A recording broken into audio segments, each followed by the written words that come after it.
Okay. All right, Representative, we're good. Good morning. This is the public hearing scheduled we have today with the Joint Standing Committee on Education and Cultural Affairs. My name is Michael Brennan. I represent District 36, which is part of Portland, and I'm the House Chair of the Education Committee. Just so everybody knows, we are live on YouTube, so whatever comments you do make are in the public arena and are captured live as we go forward.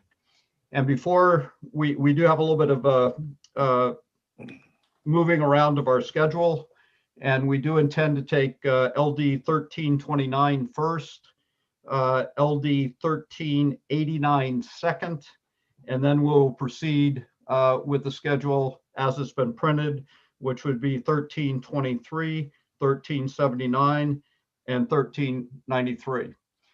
And before we officially open the public hearings, I'd like to introduce the members of the Education Committee, and we will start with Senator Whitsom. Thank you, Mr. Chair. Dave Whitsom, Senate District 33, York County. And then we will go to Representative Millette. Good morning, I'm Rebecca Millette. I represent House District 30, which is most of Cape Elizabeth. And Representative Dodge. Thank you, Mr. Chair. Good morning, everyone. I'm Jan Dodge, House District 97, Belfast, Northport, and Waldo. And Representative Crockett. Good morning, everyone. Ed Crockett, District 43, which is part of Portland and part of Falmouth. And Representative Stearns. Thank you, Mr. Chair. Good morning. My name is Paul Stearns. I represent House District 119, which consists of a dozen towns in the unorganized territories of Piscataquis County. And Representative Sampson. Good morning. Thank you, Mr. Chair. I'm live from the lovely snowy capital, and I'm Heidi Sampson, representing the good people of House District 21. That's Alfred, Limerick, Shapley, Newfield, and Parsonsfield. Great. And Representative Lyman. Good morning, Sheila Lyman. I too am at the Capitol. I represent District 74, J, Livermore Falls, and part of Livermore. Thank you. So clearly we have a lot of geographical representation from the southern part of the state to the northern part of the state. And typically we get different weather reports as a result of that. So thank you for all being here. And we're also assisted today by our staff analyst from the Office of Policy and Legal Analysis, Hillary Risler, and our capable and much valued clerk, Sam Baker, who will kind of make sure that we keep moving in the right direction and everybody shows up at the Zoom at the right time.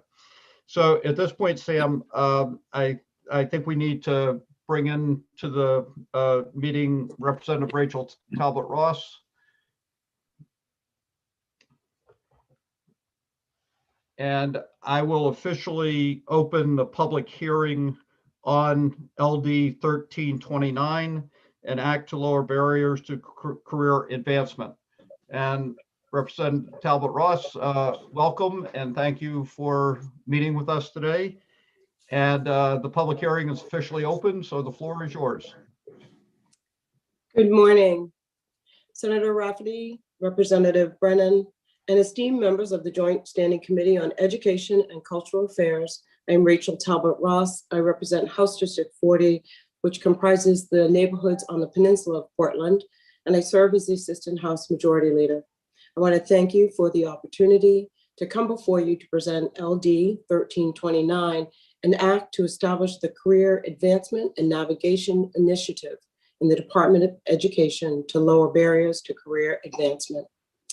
I want to start by acknowledging something that members of this committee know quite well. The greatest economic challenge of our state is in our workforce. As our aging population reaches retirement, our overall workforce is slowly shrinking, and the pace is projected to accelerate in the coming years. According to Maine Development Foundation's Measures of Growth 2020, current estimates indicate our workforce will shrink by 65,000 workers by the year 2030. It is an urgent problem because no economy can grow and prosper without the hard work and talent of its people. Our workforce challenges are particularly dire in certain parts of the state, including our rural communities, which can be easy to overlook when we are discussing statewide numbers. How do we act in the face of this looming crisis? A key component of the solution is to tap into the full potential of every Mainer. The recent report of the Governor's Economic Recovery Committee said it this way: to grow our economy, we must, quote, unleash the potential of Maine's workforce by creating educational and training pathways for people of all experience levels. The report also highlights one of our best tools to accomplish that: Maine's adult education programs. I say that enthusiastically, Maine's adult education programs. There are more than 70 adult education programs that form 9 hubs throughout the state. According to Educate and Elevate, these programs served more than 6,000 individuals in fiscal year 2019 alone, including 715 Mainers who received high school credentials. That is especially powerful when we consider that, according to the Coalition on Adult Basic Education, a person with a high school diploma or equivalent credential earns an average of $9,620 more per year than a person without such credentials. Adult education programs change lives for the better, one Mainer, one family, one community at a time. Research shows that individuals who benefit from adult education programs see a cascade of benefits, from gains in personal income and educational achievement to increased civic participation, ability to help their own children succeed academically. It absolutely has a generational impact. For the broader community, these benefits translate into a stronger economy, decreased pressure on the social safety net, and a more vibrant, cohesive communities. To phrase it more simply, the return on investment in adult education, both in economic and human terms, is well worth our attention as lawmakers. However, despite this, we are not fully leveraging the possible benefits of adult education programs in Maine. According to Maine Adult Education, in 2020, an estimated 65% of jobs in the United States required some level of post-secondary education. Meanwhile, based on data from 2018, more than 55,000 working age Mainers did not have a high school credential. Another 310,000 plus had a high school credential, but no further education.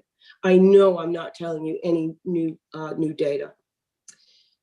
Our adult education programs are well positioned to help these Mainers achieve their full potential. They are already doing great work and want to build on it, but they need our support, starting with this bill, LD 1329.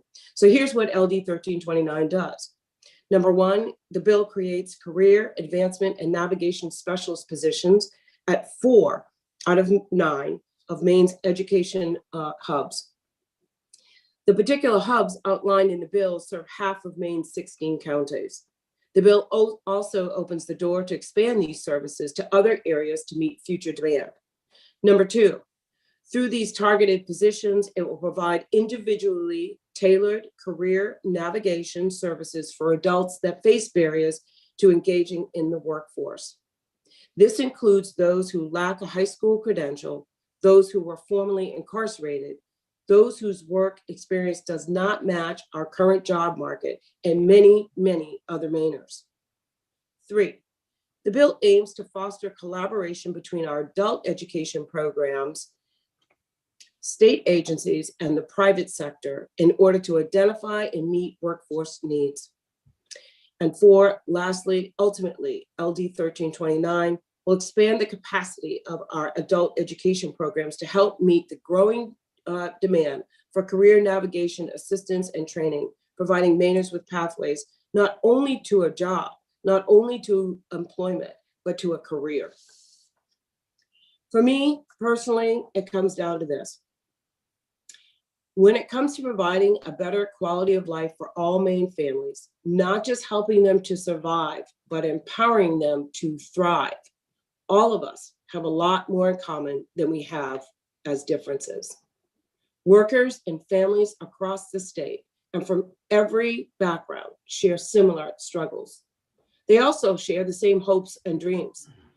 We all want our hard work to pay off in the form of a brighter future for ourselves and for our loved ones. This bill provides us with an important tool to interrupt generational poverty and therefore provide Mainers, all Mainers, with a secure and prosperous future. We have an opportunity to act in a way that benefits our Maine families and communities for generations to come. LD 1329 is a data-driven approach to helping Mainers reach their full potential and realize a brighter future, whether they live in rural Oxford or Waldo County, in our capital city, or in the Lewiston-Auburn area. When they succeed, our entire economy is stronger, our communities are healthier, and we all benefit. I am also offering an amendment to the bill as drafted, which is attached to this testimony and simply includes minor clarifications and corrections. I want to take this opportunity to thank Beth Stickney, all of our adult education program directors for their hard work on this bill for quite a long time. We have been trying to figure out a way to provide Mainers more than just a job, but pathways to career. And we believe that this bill does it. I want to thank them for their hard work, and I want to thank you for your time and attention this morning. Thank you very much, Representative Talbot Ross. We appreciate your presentation, and thank you for bringing the bill before us. And at this point, we'll entertain any questions for the representative from members of the committee. Representative Crockett. Thank you, Mr. Chair, and good morning. Good morning. Assistant Majority Leader Talbot Ross, great to see you. Just a bit of clarity, and I think I got it. We're looking to immediately add 4 positions in those designated areas. Is that correct? That is correct. To establish this navigation service, career navigation service, we would create those positions in 4 hubs out of the 9. Okay. And so I assume by the time we get to the work session, if there's a fiscal note, that will be included. Yes, Representative. I hope so. Okay, other questions? Senator Woodson. Thank you, Mr. Chair, and thank you so much for bringing this bill forward. Has the group decided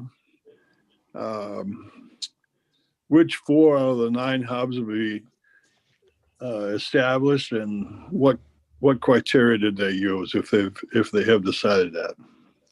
Sure. Thank you for the question, Senator. If you look at the bill, we did identify those 4 areas. It's on page 2 of the bill. The service areas would be, during the first 2 years of the initiative, it would be Kennebec County as 1. Number 2, it'd be Androscoggin and Oxford County. 3 would be Lincoln County, Knox, Saginaw, and Waldo. And 4 would be York. These are hubs. So they really do encompass quite a large area of our state. But they were selected by adult education directors and by stakeholders because we're seeing the largest need in these counties. There is a demonstrable growing number of folks who need to access these programs. And so we selected these 4 areas for that purpose. But the idea in the bill is to pilot those areas and not to exclude the other hubs because they are also in need.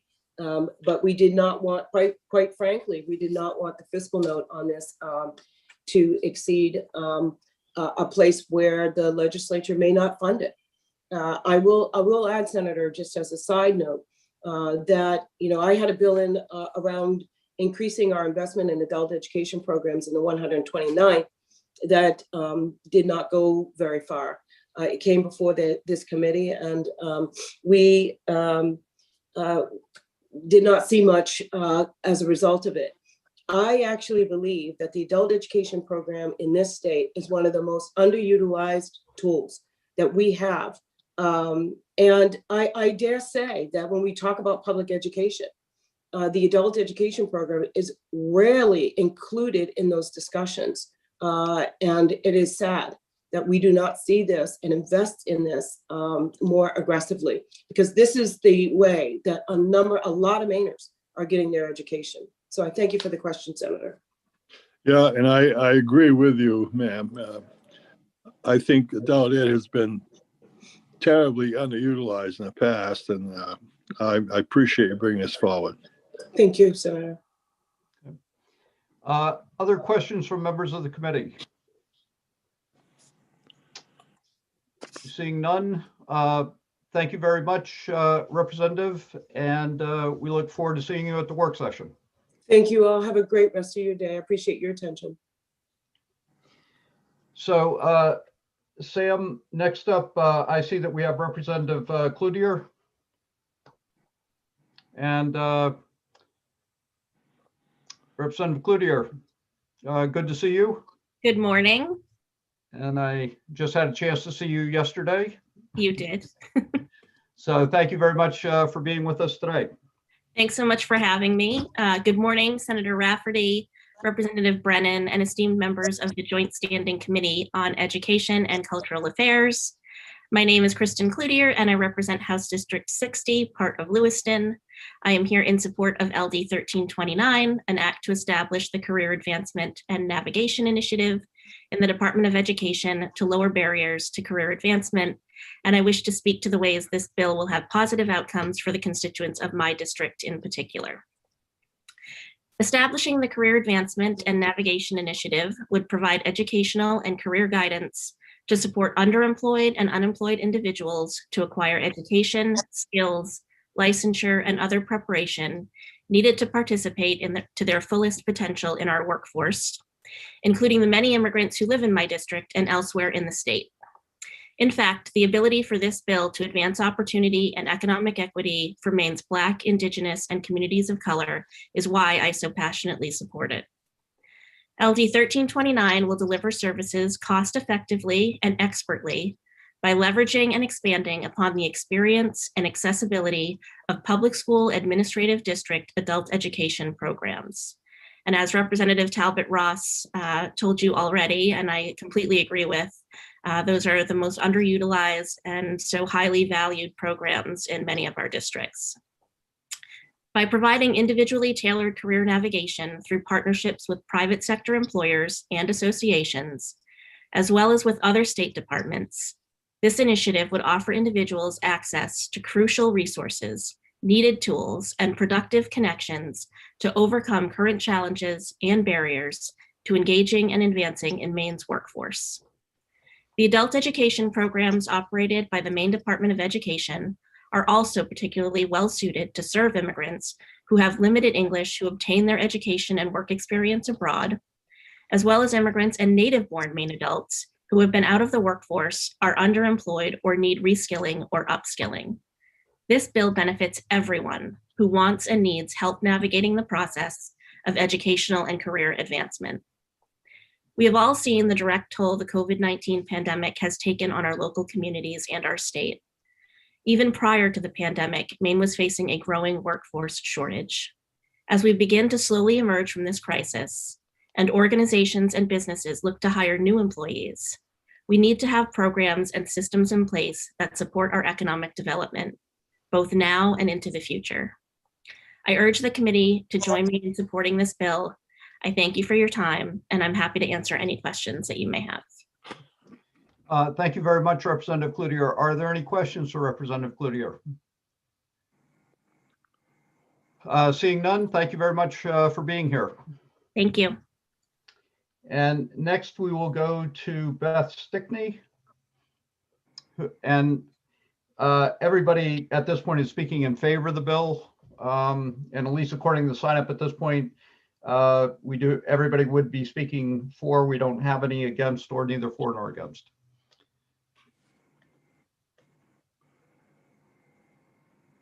So, Ms. Stickney, thank you for being with us today. Welcome. And the floor is yours. Thank you. Sorry, my Zoom just went to sleep on me for a second.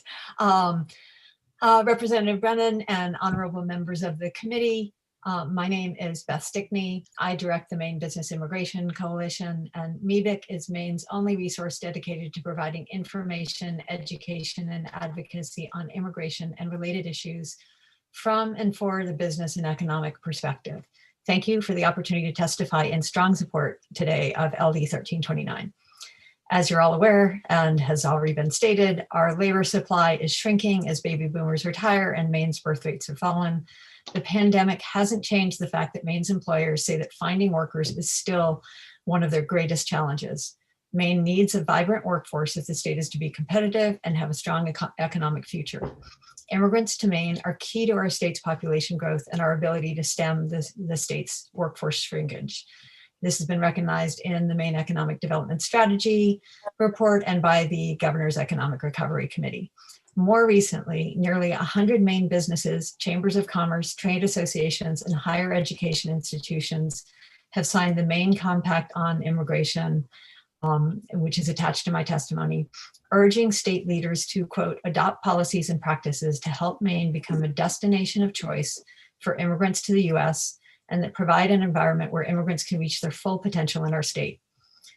LD 1329 is exactly the type of policy change that the signers of the compact envision. Many of Maine's first-generation immigrants face significant barriers to entering or advancing in Maine's workforce. These include limited English, unfamiliarity with US work culture, no connections to help network their way into a job, challenges for gaining recognition of their credentials and experience acquired abroad, or having skills that aren't quite a match for the jobs available in Maine right now.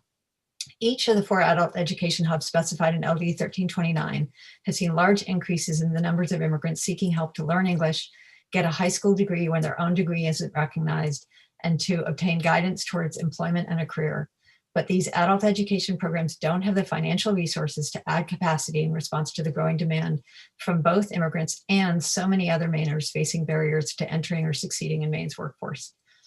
LD 1329's Career Advancement and Navigation Initiative creates a thoughtful, cost-effective, collaborative, low-barrier workforce development resource available to and underemployed Mainers or to those who need reskilling and upskilling. With Maine's employers clamoring for talent at every skill level, there's no excuse for the state not to invest in this initiative. The investment will be more than repaid through increased workforce participation, higher earnings and income tax revenues, lower public benefit spending, and more importantly, stronger communities when individuals are able to have the dignity of working to their fullest potential. It's time for the state to make intentional and affirmative steps to make sure that all people can succeed in Maine. LD 1329 makes great strides in that direction, and I urge you to vote ought to pass. And I'm happy to take questions. Thank you. Thank you very much, Ms. Stickney. Are there any questions from members of the committee? Seeing none, thank you very much. And we will now move to Fatima Sedai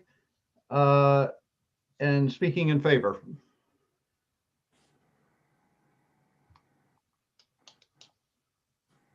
Good morning, and thank you for being with us.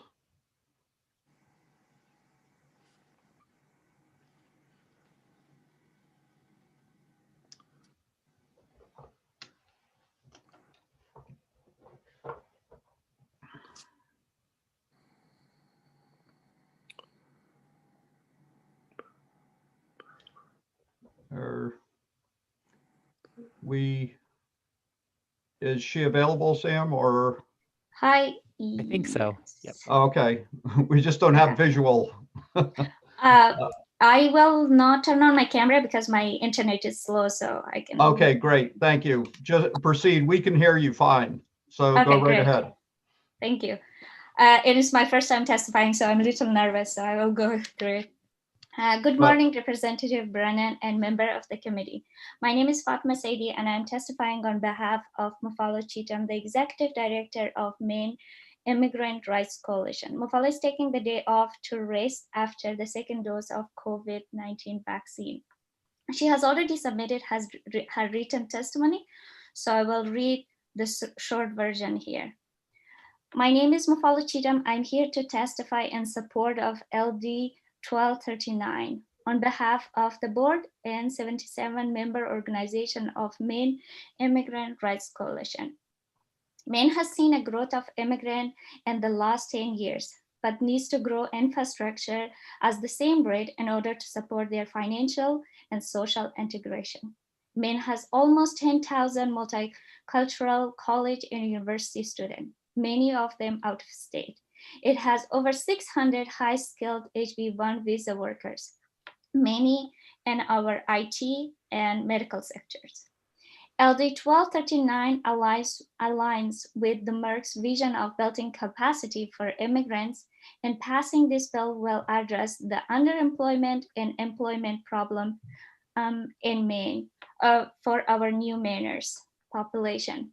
And it will also encourage our multicultural students to stay in Maine after graduating.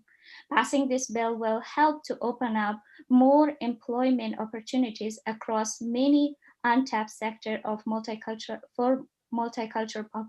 population. By advancing financial opportunities and financial equity opportunities for Maine's Black, Indigenous, and other people of color, and recent immigrants. Today, we ask this committee to help us and work with us by passing this bill to ensure that Maine can complete and grow multicultural force and economy. Thank you. Thank you very much for your testimony. You did a great job, and we'd be happy to have you come back anytime. I might. Are there any questions for Ms. Sada from members of the committee? Seeing none, thank you very much, and we look forward to your return appearance before the committee. Take care.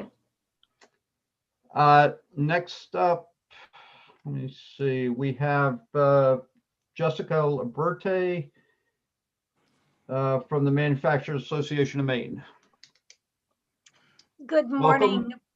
Thank you. Good morning, Representative Brennan and members of the Joint Standing Committee on Education and Cultural Affairs. My name is Jessica Liberty, and I serve as the Policy Relations Manager for the Manufacturers Association of Maine. We are a nonpartisan, pro-growth, pro-manufacturing industry organization representing 400 manufacturing businesses in our great state and the 29,000 people they employ. I'm here to testify in support of LD 1329, an act to establish the Career Advancement and Navigation Initiative in the Department of Education to lower barriers to career advancement. A strong economy requires a highly educated workforce that can innovate and adapt to change. The jobs of the future will require education and training beyond high school, and many of the highest growth, highest wage jobs will require some post-secondary degree or certification. Yet Maine's higher education attainment rates trail regional rates. Faced with this gap in qualified workers, it is imperative that every Maine person achieve their highest educational potential.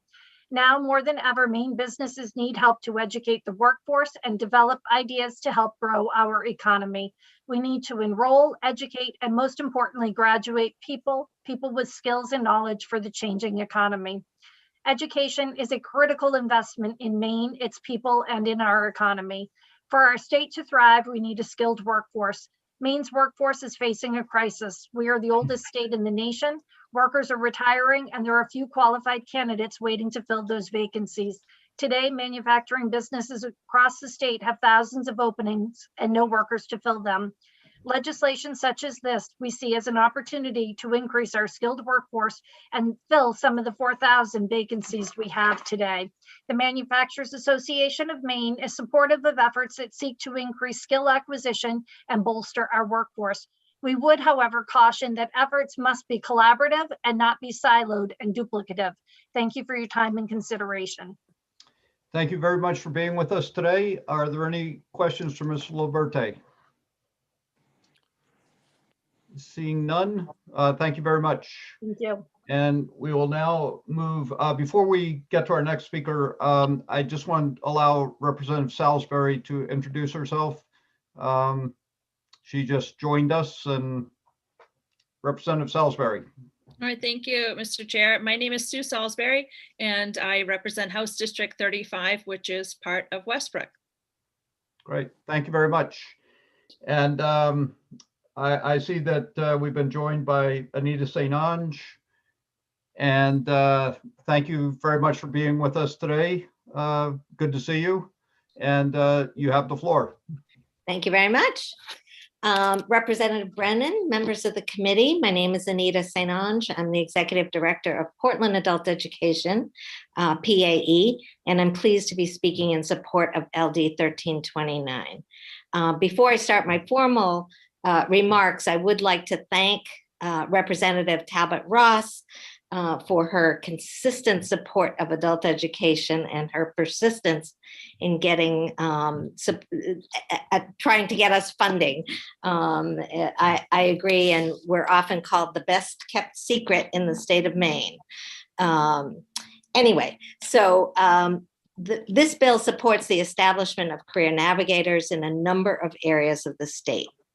In 2013, the Maine legislature invested $75,000 a year to establish the New Mainers Resource Center, NMRC, a program within PAE.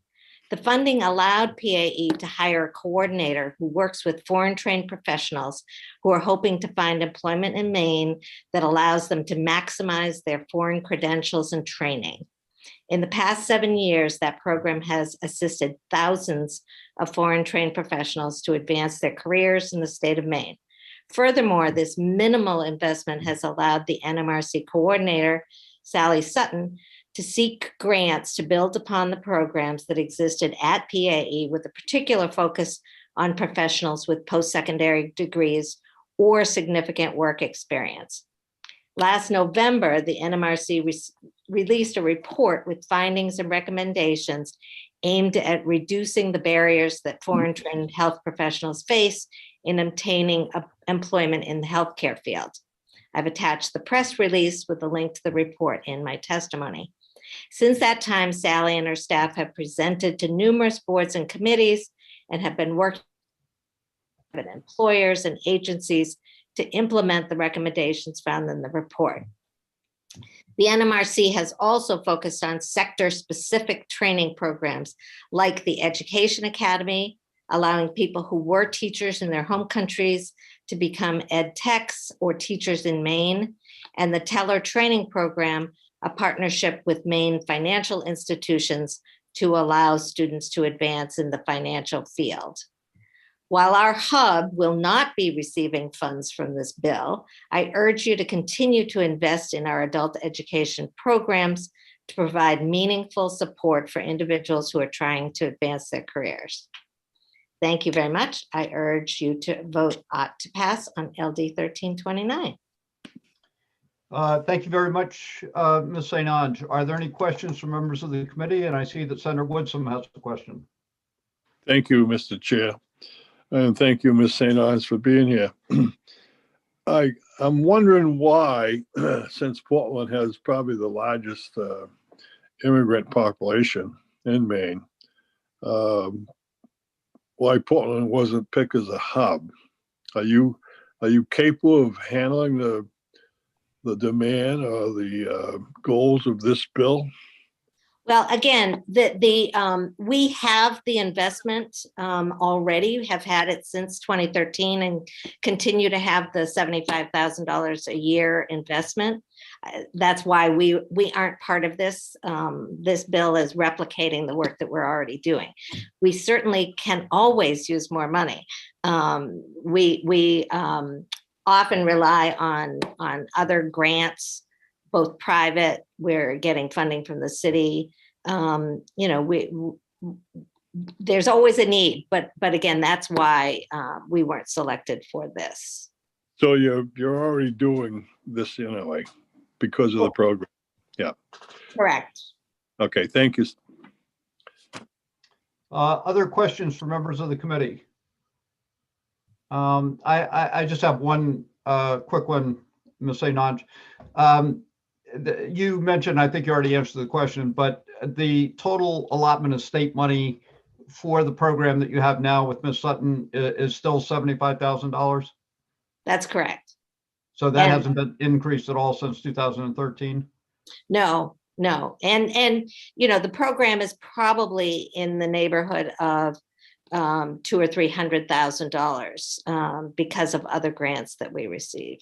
So, but that's all private money and grants, or is that federal money, or? No federal money. We get private foundations, and we get some money from the city of Portland through the tax increment financing. Okay.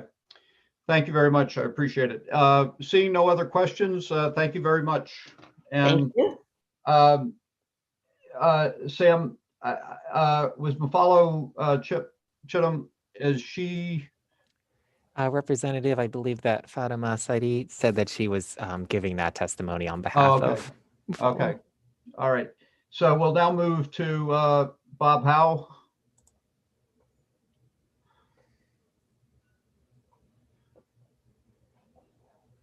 Or I should say the Honorable Robert Howe, former state legislator from South Portland.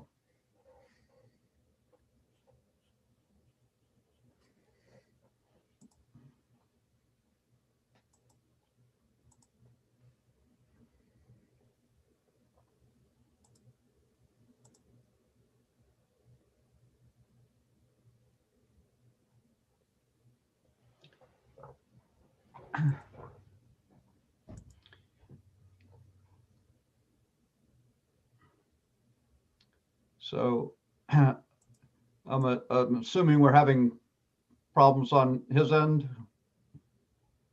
Oh, I thought he was here.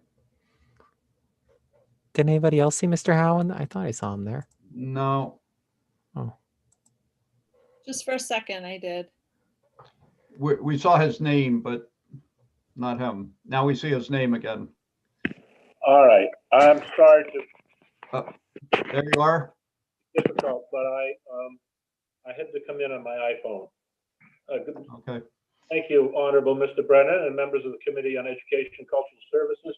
I'm Bob Howe, a resident of Brunswick, and I'm the registered lobbyist for the Maine Adult Education Association. Two people submitted written testimony who could not testify. I'd like to briefly summarize those statements, and I'll try to do it within 3 minutes. The first one is from the director of Augusta's Adult and Community Education Program. Her name is Monique Roy, and I'll paraphrase her testimony. Augusta Adult and Community Ed is a critical partner in providing services to those with barriers to employment through high school equivalency and workforce development program. On the one hand, we hear from employers who need workers. On the other hand, our learners are struggling to find meaningful work. This bill can alleviate this disconnect by focusing on matching employers with students. Funding to help employers provide targeted training in partnership with adult ed, as well as having a career advancement and navigational specialist, would maximize our ability to support learners as they transition to the workforce. She cites 2 examples of students she has now. One wants to become a truck driver, needs a commercial driver's license. The other wants to become a mechanic. A dedicated career navigation specialist could help them navigate the process of attaining a job in those fields. Let me summarize a little bit from the testimony of Shirley Wright, the Executive Director of Maine Adult Education Association. Maine Adult Ed programs struggle to provide services due to limited funding. The most meaningful way to match lower skilled individuals to jobs is customization. For example, if a growing employment sector has job openings in machining with an emphasis on safety, it would make sense for the learning pathway to be well defined with the employer before and during training. In other words, customized training. Adding a career advancement and navigation specialist to the 4 regions would make this work possible in those regions most in need of this service. She mentions that adult ed programs currently have good working relationships with 4 different state departments. This bill would strengthen their relationship with the private sector through customized training. And I'll leave it at that, and I'd try to answer any questions if you have any. Thank you. Thank you, Mr. Howe. Are there questions from members of the committee? Representative Dodge. Thank you, Mr. Chair. Thank you, Mr. Howe, for being here today. My question is around the cooperative relationships that may or may not exist between adult ed programs and their closest CTE schools. And further, is part of, if a relationship exists, is part of the shortage or lack of appropriate access to training part of our underfunding of our CTE schools, please? I'm thinking about equipment and training for specific jobs. Let me give you a partial response, and I'll try to get some more information before the work session from some of the programs and from Shirley Wright. Those relationships vary around the state. I know that a number of the adult ed programs would like to get access to the physical facilities used by CTE during hours when the CTE students are not there, and make better utilization of those buildings. I think that's happening in some places, but not in others. So I want to get you a better response to that question before the work session, and thank you for asking. Thank you. Any other questions from members of the committee for Mr. Howe? May I just say that you've already heard from Anita St. Oge, but she would be happy to address that, I see. No. Maybe we could wait till work session to follow up with that. Okay. Certainly. And Mr. Howe, I just had a quick question. You appeared before us earlier this year, and there was a brief discussion about adult education programs accessing federal funding, and that money does come through local school districts, but and that they have to work with those local.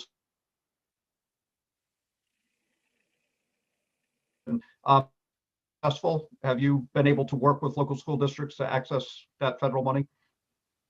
I'm not aware that we have, but I'm going to ask Shirley Wright that question and get a response to you by the work session.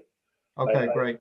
It is going to require working with the local school districts because the superintendent and school boards have control of that money and empowered to decide what portion of it might go to adult ed. Okay. I'll get you how well that's working for us. Okay, thank you. Any questions for Mr. Howe? Seeing none, thank you very much. And Sam, based on what you're showing me at this point, we've completed the public comment on the bill, and I'm assuming that nobody else has signed up. So Correct, Representative. I will close the public hearing on LD 1329. And I would just ask, are there any members of the committee that have any requests of Ms. Risler for the work session? Representative Dodge. Thank you, Mr. Chair.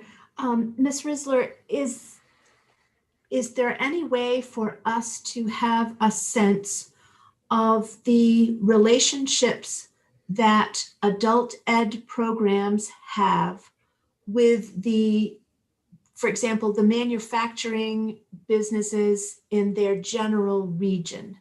I'm wondering if there might be some report that would help sort of condense that for our understanding, if possible, please. Thank you. Thank you, Representative Dodge. That's just something you'd like Ms. Risler to bring to the work session. Yeah. I'll see what I can find, but I'll also maybe see who I could invite, for example, from the Manufacturers Association or someone who could address that. Right. We also, in the chat, Ms. St. Ange said that she would be able to answer that question. So I think if you consult with her, that might be helpful as well. Yep. Okay, we're going to move out of order again, or our new order. And we're going to have the next public hearing will be on 1389. And so I will officially open the public hearing on LD 1389. And we would look for Representative Cuddy to present the bill. And real quick, Representative Millette, AFA is ready for you in their committee. Say that again, Sam? Representative Millette, Yes. the AFA is ready. Yep. Oh, okay. Okay. Sometimes I send the message and the email, and then I'm like, well, might as well just say it. Okay. All right. So we will lose Representative Millette for a bit. Okay, we do have Representative Cuddy. So welcome.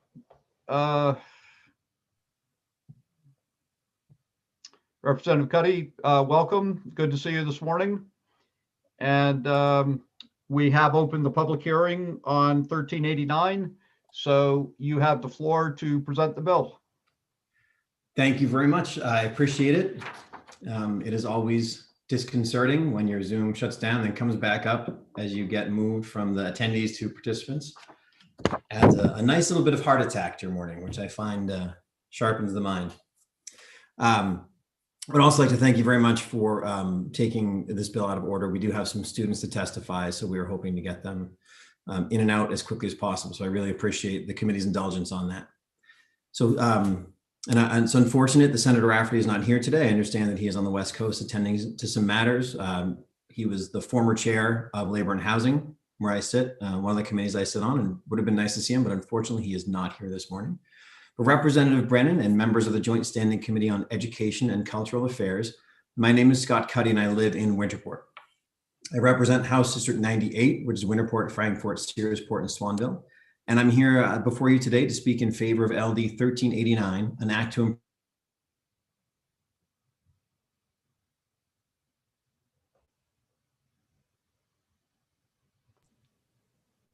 So did everybody lose his sound?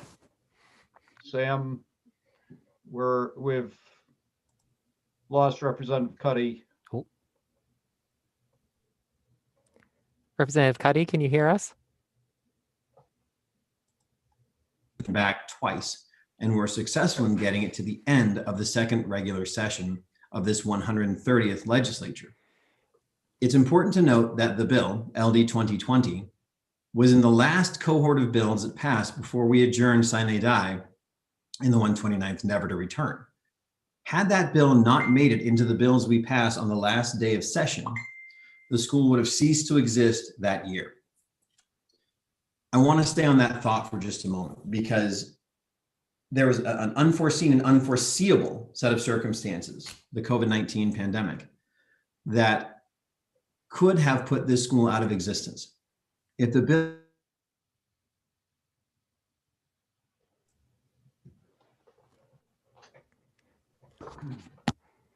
Mr. Chair, Yes. I think we need to start over. It's a lot of information that we're missing here. Okay. I apologize. Have you not been able to hear me? Representative Cuddy, would you maybe consider turning off your video? It seems maybe your internet connection's not as strong where you are. Yeah. And Representative Cuddy, I've had a request that if you could start over because we lost you twice, and some people lost the continuity of your comments. Does it seem that it's any better now that my video is off? That's fine. We can hear you. Okay, excellent. I also, that picture is from about 5 years ago, so I would prefer that you look at that picture as opposed to the way I actually look today. I apologize. I have 2 kids and I'm only assuming that they're both watching YouTube right now, and that must have taken up some bandwidth. So I will begin again, and I apologize for my bandwidth issues. So Senator Rafferty, Representative Brennan, and members of the Joint Standing Committee on Education and Cultural Affairs. My name is Scott Cuddy and I live in Winterport. I represent House District 98, which is Winterport, Frankfort, Searsport, and Swanville. I'm here before you today to speak in favor of LD 1389, an act to improve maritime education in Maine. I recently sent out a sponsor's amendment that removed Section 2 from the bill. Section 2 dealt with a funding issue that I was able to work out with the Department of Education prior to this hearing. The section of the bill that remains removes the sunset provision of the statute that created the school. In the 129th legislature, Senator Aaron Herbig and I worked to move the sunset provision back twice, and we're finally successful in getting it to the end of the second regular session of this 130th legislature. It's important to note that the bill that accomplished this, LD 2020, was in the last cohort of bills that passed before we adjourned sine die, never to return. Had the bill not made it into the bills we passed on the last day of session, the school would have ceased to exist last year. And I want to stay on that thought for just a moment. Because of a completely unforeseen and unforeseeable pandemic, this school could be out of existence. If the bill had been scheduled 1 week later, there would be no Maine Ocean School today. This school is graduating students. It is preparing high school kids for a world that needs them. There are countless opportunities in the maritime professions right now, with even more upcoming. We, as a legislature, need to ensure that Maine kids are there and ready to meet these opportunities now and forever. The Maine Ocean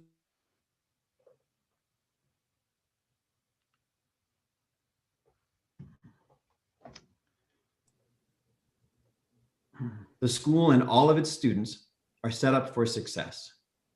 We need to move that final obstacle. We need to do away with the sunset provision. I hope that you will vote out to pass on LD 1389 and let the school and these students show you what they can do. I'm happy to take any questions that you may have. There are others coming behind me who will be more able to answer some technical questions, but of course I'm happy to do whatever I can. Okay, thank you, Representative Cuddy. We lost probably a sentence or two, but at this point, we'll just proceed as best we can. Are there any questions from members of the committee? Seeing none, thank you very much, and we look forward to seeing you at the work session. You're welcome. And I know that on EUT, we are working hard on broadband issues, and this is just further proof that we need to do more work. Okay. And Sam, you just sent me a new list order of people that will be testifying. And so next we have Gail Zawicki. I'm sorry, I kind of mangled your name a little bit. But thank you for being with us today, and please proceed. Great, thank you. Representative Brennan and distinguished members of the committee. My name is Gail Zidleski. I live in Hamden, and I'm chair of the Board of Trustees of the Maine School for Marine Science, Technology, Transportation, and Engineering, also known as Maine Ocean School. I serve on the board as the designee of the University of Maine System Chancellor. The UMaine system has a permanent seat in statute on the board because of the important connections between Maine Ocean School's programming and that of Maine's public universities, especially the University of Maine, where I am the director of the Maine Sea Grant Program and a professor of marine sciences. I am grateful to the university for allowing me to dedicate time to the board and to bring my passion, expertise, and experience in world-class marine science, education, research, and workforce training to the development of the school. As defined in statute, our school serves high-achieving students who desire a career connected to the ocean. You will hear from some of them today, and you should have also received written testimony from one of our first graduates, now enrolled at Maine Maritime Academy, and contributes his success in his first semester GPA of 3.98 to the preparation he received at Maine Ocean School. I would like to take a moment to reflect on the last time I was before this committee. It was on March 4th, 2020, just 2 weeks before Maine essentially shut down due to the global 2019 COVID-19 pandemic. At that session, the committee provided us a 2-year time frame to reconsider the model of the school. Days later, we made the unplanned transition to high-quality virtual instruction, which you will hear about from students. As our students and educators were adapting and thriving in this new teaching and learning environment, our board began deeply considering the committee's recommendations, culminating in July with the governance committee recommending to the full board that we continue to operate as a magnet school, as originally intended and affirmed last session, and how it can best serve Maine students. Along with these activities, we have been collectively working on a strategic plan, a draft of which has been provided to the committee. The plan includes several components, the first of which was to work with Maine Department of Education to provide a more equitable funding formula for growing the school, which we successfully did this spring with the assistance of Representative Cuddy.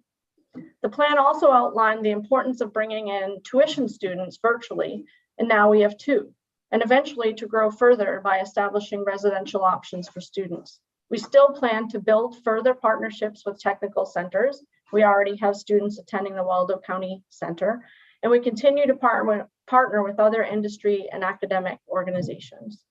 We are proud of this progress and know it is important for the sustainability and growth of the school and our state. Maine Ocean School is situated on Penobscot Bay, in just the right place for our students to learn from and develop solutions to the myriad of issues currently facing the oceans, including water quality concerns, offshore wind, and aquaculture development. What I want you to know is that the school is finally flourishing with a new budget structure, the arrival of out-of-state students, and being on the verge of ship-based opportunities. But to continually have the threat of closures taking the wind out of our sails and hampering enrollment and fundraising efforts when they are needed most. Please remove the sunset clause and allow us to continue to develop, grow, and more importantly, help Maine students who are passionate about the sea and realize their full potential. Please vote ought not to pass on this bill. Thank you for your time. Thank you very much for being here, and thank you very much for your comments. Are there any questions from members of the committee? Representative Salisbury. Thank you, Mr. Chair. And you might have just said this, but can you tell me how many students that you have currently? We currently have 24, but I will let Kylie Bragdon is the executive director, and she can give more specifics. Okay. A little bit. Thank you. Yeah. Any other questions from members of the committee? Seeing none, thank you very much for being here, and thank you for your time and testimony. And next up, Sam, we had Mr. Representative Brennan, Representative Stearns might have a question. Oh, I'm sorry, Representative Stearns. I apologize, and I think I know the answer, but the previous speaker said, please vote ought not to pass. And I'm thinking that might have just been a faux pas. Let me bring her back in, Representative. Let's see. Yeah. It should be ought to pass. No, that's exactly what I thought. Very good. I wanted to make sure you were on the record with it. Well, Representative Stearns gets easily confused, so. All right. Who did we have next, Sam? I believe David Hall, Representative. Okay.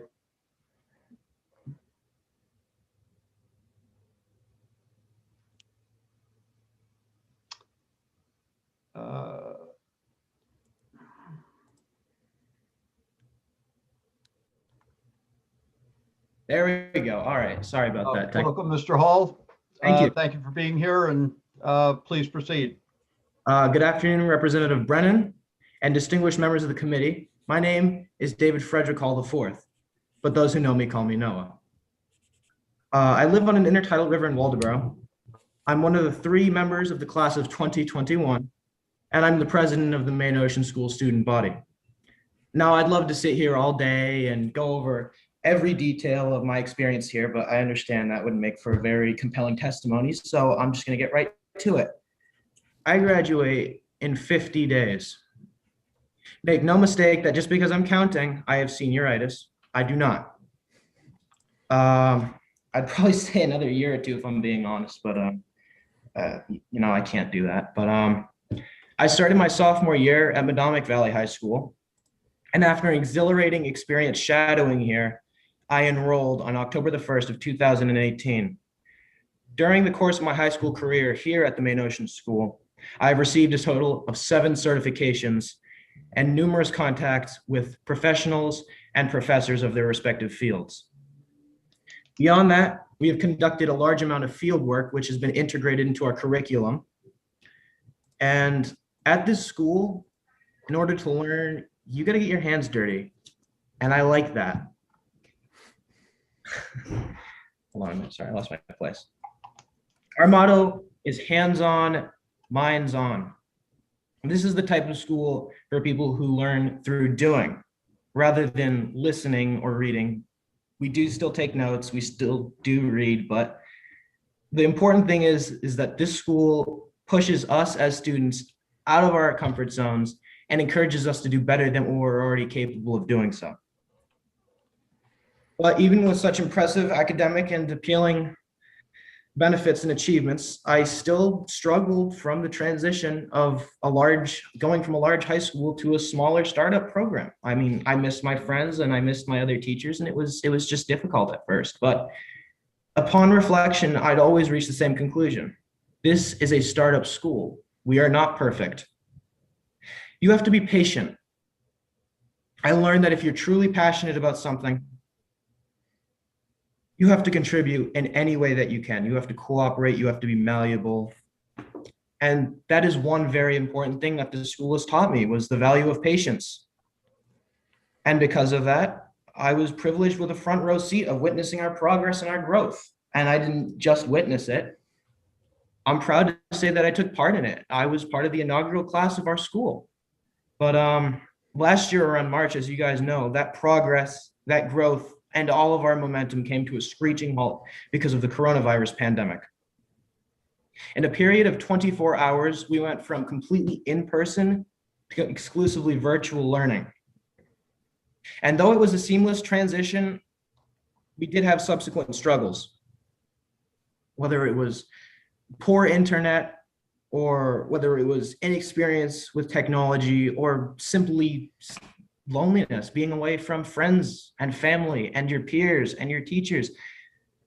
And during the lockdown, as I sat in isolation away from everyone I cared about, I made myself a promise that if things ever returned to the way that they once were,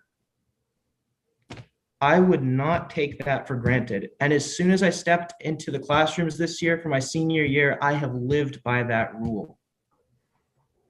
And I mean, I know things aren't exactly back to normal, but we're slowly getting there. We're getting pieces of back of what things once were like, of who we used to be.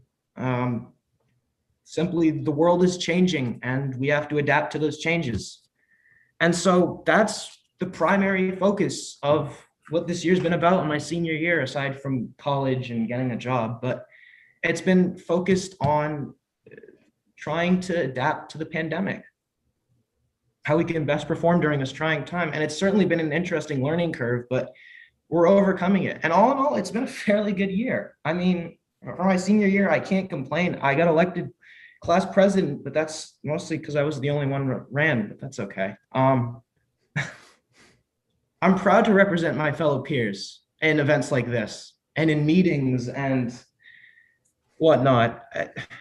The group of students we have here are the most passionate, talented, and determined kids you will ever meet. I care about each and every one of them very much, and I will do whatever it takes to ensure their success. That's why I'm here. I want you to consider what I've just said and my experiences with the school. And now with 50 days left and counting, as I look back, I ask myself, what was the most valuable thing I got from this school? Was it the field work? No. The certifications? No. No. It was the bus rides to and fro our field trips. It was the long car trips from Waldoboro to Searsport.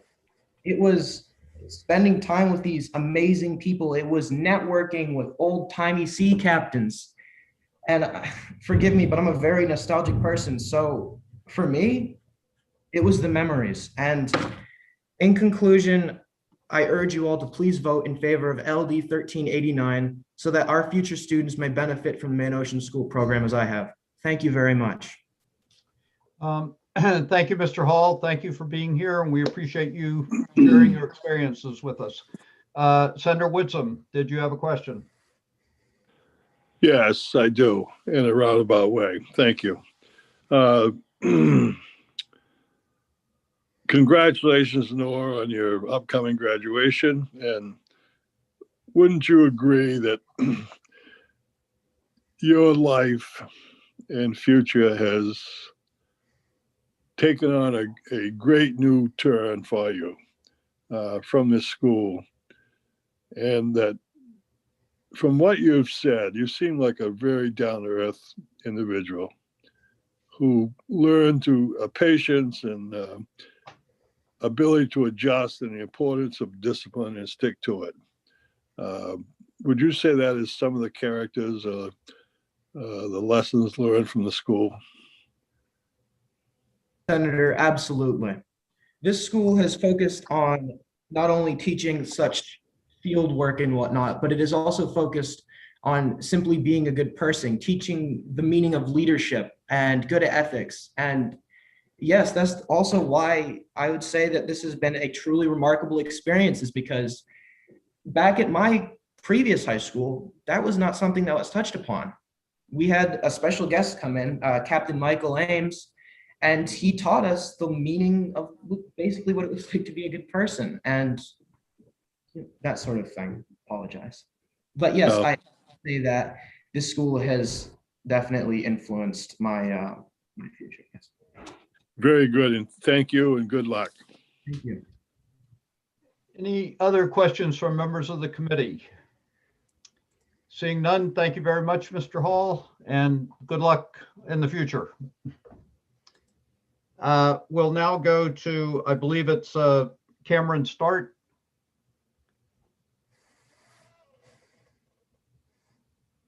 Is that correct, Sam? Yes, Representative, just looking in the list. Okay. And then Andrew Doak after that. And then we had Kylie Bragdon. And we, I think Andrew Doak. Oh, we have, yeah, okay. All right. Hi there. Good morning. Thank you for being with us. Thank you for having me. Good morning, Representative Baran and distinguished members of the community. My name is Cameron Start, and I'm a junior from Islesboro. Some of you might remember me from LD 2020 when I represented part of the student body, and I'm here again, but to talk about something slightly different. As you all know, COVID-19 has affected many schools, including mine. I would like to talk about how Main Ocean School has supported me through these difficult times. If you remember, I'm the student who took a ferry ride, public transportation, and a car to get to and from school every day. This has changed for me, and I am now fully virtual. As I'm sure you know, some students are struggling with being fully virtual, but I am lucky enough that my school has supported me. Some of the things that they have done has been providing me with a computer that was faster than my former one, so I'm able to stay in a Google Meet with my teachers and work on an assignment at the same time. They've also provided me with times to meet with my teachers, no matter what the subject is about, meaning that I've been able to talk to them about personal things or school subjects that I'm struggling with. Since these things have been provided for me, I've gotten comfortable with being online, and I've seen huge improvements in my personal growth. My school letting me become virtual has providing me with these things has made it so I didn't have to transfer back to my hometown school. This means I've been able to continue my maritime education, which I feel very passionate about. My school, even through these difficult times, has made sure our education and the focus of it is on the ocean and maritime industries. Main Ocean School has been able to provide me with this education by allowing me and others to become virtual. And it has also opened up Main Ocean School to more students. This has made the culture within the school richer and more vibrant. And this is all possible because transportation is no longer a problem for students. All we have to do is log into an online class and interact. This makes the Main Ocean's community stronger. And I think it's really important, and it's one of the best parts of my day. Keeping the school open is vital for students that are interested in maritime fields. If this pandemic has proved anything, it is that Main Ocean School is resilient and has high achieving students that want to learn. Not passing this bill means that students like me won't be able to have this community or education anywhere else. In conclusion, please vote in favor of LD 1389 so that future students may also benefit from the Main Ocean School program as I have. Ms. Hart, thank you very much for your concise testimony. We appreciate it. And are there any questions from members of the committee? Seeing none, thank you again for sharing your experience and good luck in the future. And Thank you. okay, Sam, where do we go next? The list is. I think Andrew, representative. I'm sorry Okay. about the last change. All right. Well, we've only had 2 or 3, so. So we have Andrew Doak next. Mr. Doak, thank you for being with us, and you have the floor. Oh, hey, can you hear me all right? Excuse me, it's a little early. I didn't have my chamomile, so you'll have to excuse me. All right, good morning. Representative Brennan and distinguished members of the committee. My name is Andrew Doak. I teach humanities at the Maine Ocean School. Last year, I spoke about our academic programming, and I'm happy to say that we continue striving for excellence in this area. A parent recently described our program's rigor as very much like my grad school work. And we have had past students who have shared their experience at MOS and made them very well prepared for college. With our low teacher to pupil ratio and exploring meeting state and national standards through a different lens, we have created a culture at our school that promotes analytical thinking, synthesizing information, and above all, growth and learning. What we've done with limited resources, COVID-19, and the continuing uncertainty of our existence has been a feat nothing short of extraordinary. Passing LD 1389 would allow us to ensure security to our staff and students so we can focus on creating a magnet school model that is advantageous to all shareholders and be a vital piece in the public education puzzle. I have dedicated my life to public education and the idea that any student should be able to access a world-class education, regardless of their zip code. The function of magnet schools when they were created was to alleviate the burden of providing certain programs in urban settings. And I think the intention should be applied to rural settings as well, with the flight of middle-class earners to suburbs. This puts more of a burden on these local units to provide educational funding when these areas of low income typically have higher than normal rates of kids whose needs are not being met at home and therefore need to be met at school. Because of these struggling budgets, districts have had to cut teachers and focus resources on behavior intervention, special education, and focus on using their revenues to best serve the greatest number of students. Programs are typically cut or underfunded tend to be in the arts and advanced humanities, science, technology, and math electives. Of course, court cases have started popping up in a similar vein to Brown versus Board of Ed, where you can't have separate but equal in theory if you can't have it in practice.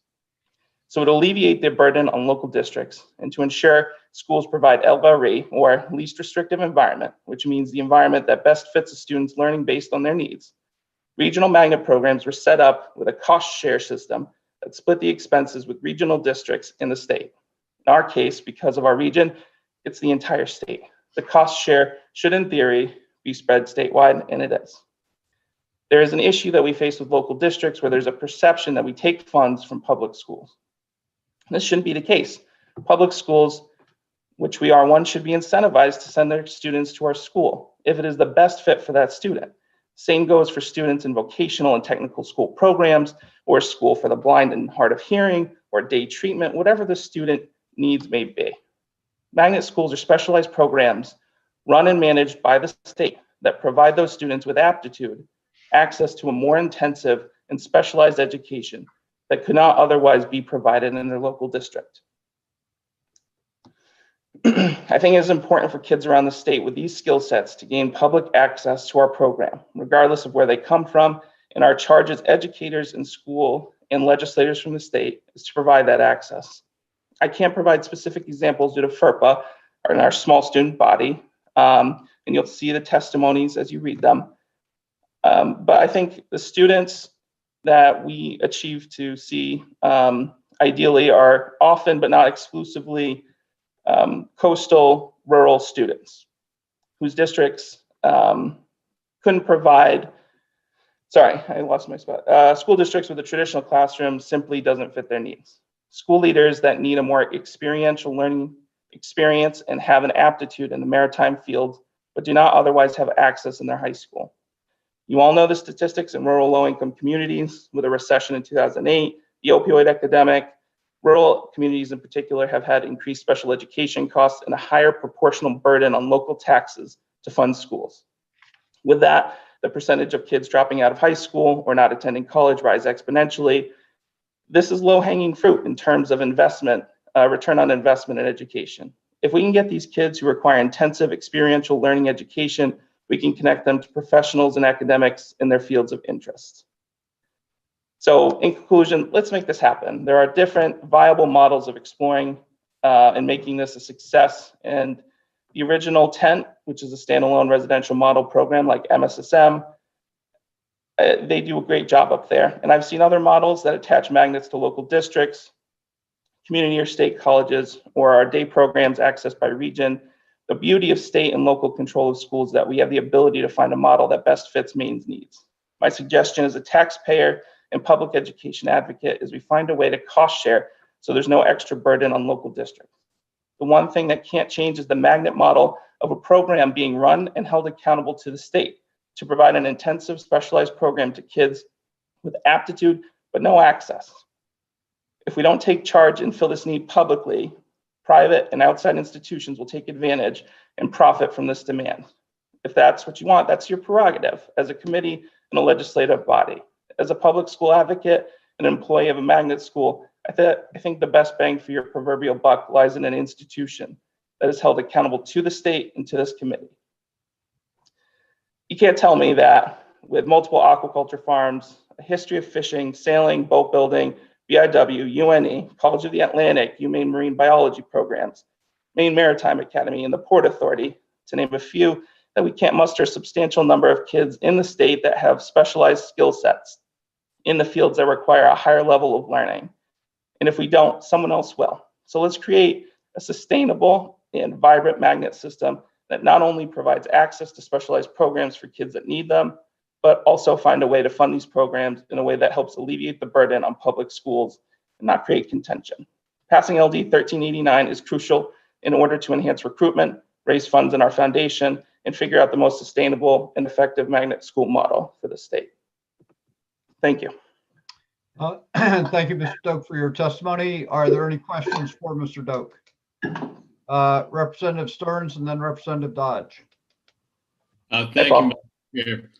Just very quickly, I would like to ask Mr. Doak if he would agree that it's much more pleasant to meet during an Ed committee meeting than perhaps on the other side of a negotiations table. I don't know, actually. That's kind of debatable. It's good to see you regardless. Representative Dodge. Thank you, Mr. Chair. Thank you, Mr. Doak, for being here today. My question is around the possible intersection of your school and its students with Searsport District High School prior to the pandemic or going forward, please. Thank you. Yeah, I can't speak too much on that. I'll refer to Dr. Bragdon. Yeah, we do share some resources, but I'll let her speak to that. She has a better knowledge of that. Okay. Thank you. Are there any other questions from members of the committee? Seeing none, Mr. Doak, thank you very much for being here. Thank you so much. And Sam, I'm assuming that next we have Kylie Bragdon. Okay. Yes, Representative. And that should be the last person testifying for 1389. And is she the final person? Yeah, yes, Representative, that should be the final. Okay, thank you, Ms. Bragdon. Thank you for being here, and you have the floor. Thank you, sir. Thank you for having me. So Representative Brennan and distinguished members of the committee, my name is Dr. Kylie Bragdon. I live in Winter Harbor, and I'm currently the Executive Director of Maine Ocean School. First, I would like to thank you for the opportunity to testify in strong support for LD 1389, as demonstrated by the previous statements and many of the testimonies that were submitted virtually. Our school has effectively motivated and supported students' development through the use of our ocean-themed curriculum. During these unprecedented times, we have also provided a safe and welcoming environment, allowing students to build positive relationships both in person and virtually. We've also made hands-on, real-world learning experiences and trainings more equitable to students throughout the state. We are a public school currently serving 14 different communities, but we could have a far broader impact if given the opportunity. Perhaps most importantly to this committee, we have conscientiously implemented the feedback that was provided during the last legislative session to improve our organization as a whole. To address those concerns, last year there were a few concerns posed regarding our financial standing. As you're probably aware, unlike the state's other magnet school, we currently receive funding through the charter school model. This essentially means we receive a specific dollar amount for each student enrolled in our programming from the state. Until recently, the distribution of those funds had actually been happening inequitably, as we were not receiving funds based on the number of students for the given school year, as mandated by the phase-in procedures for new schools outlined in Title 20A, Section 15683, subsection 9. With the help of Representative Cuddy and Senator Curry in recent conversations with the Department of Education, this error has since been rectified, and we are now receiving the funds necessary to sustain our operations. This is a huge win for us.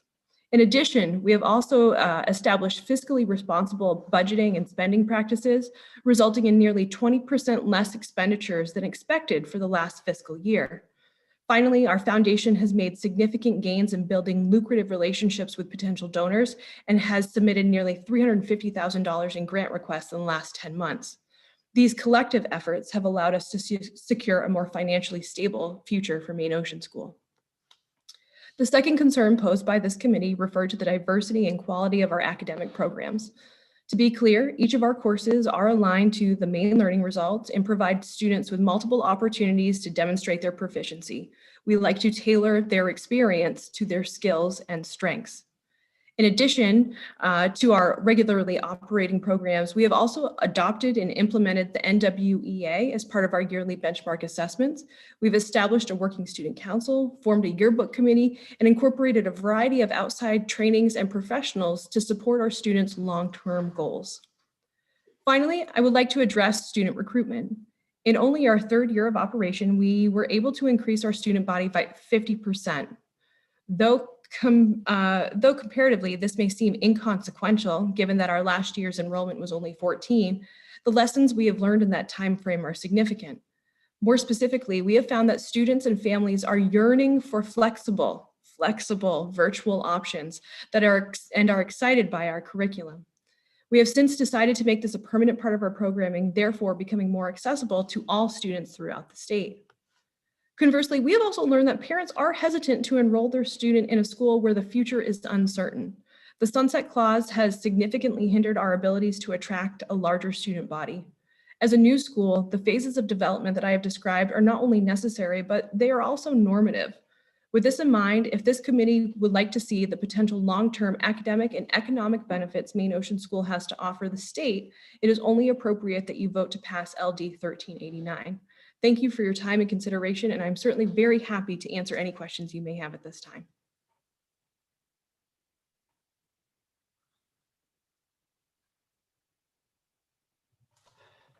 Thank you very much for your testimony and for being here. And I see that Senator Whitsom has a question. Yes. You're muted, Senator Whitsom, you're muted. Okay, hear me now? Yep. Okay, thank you, Mr. Chair. And thank you for being here and for your great work with the school. So as I understand it, this bill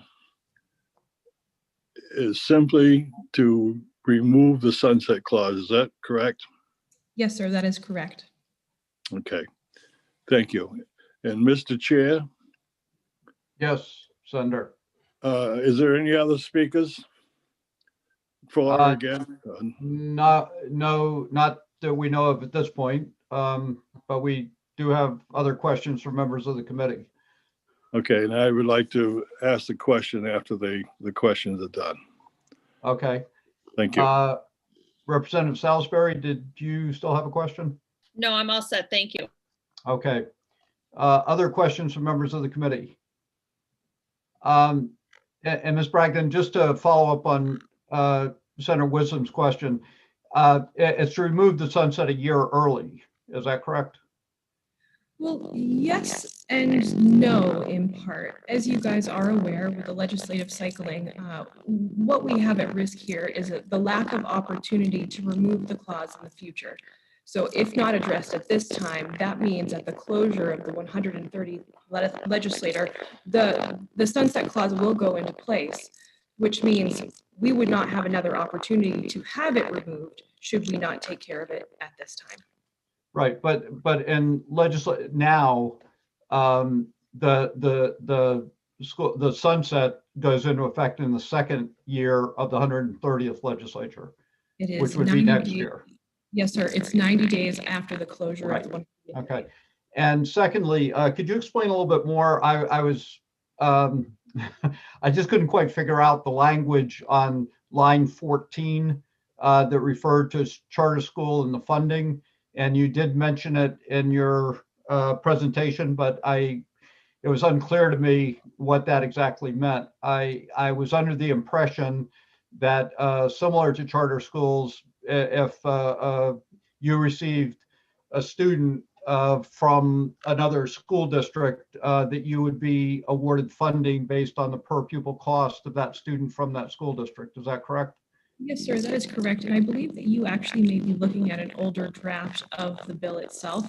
At this time, due to the conversations that have been had at the Department of Ed, the changes in the interpretation of our funding formula actually exempts our need for that clause that you're looking at. So the bill itself should only include the first, I think, line or two, which is the removal of the sunset clause itself.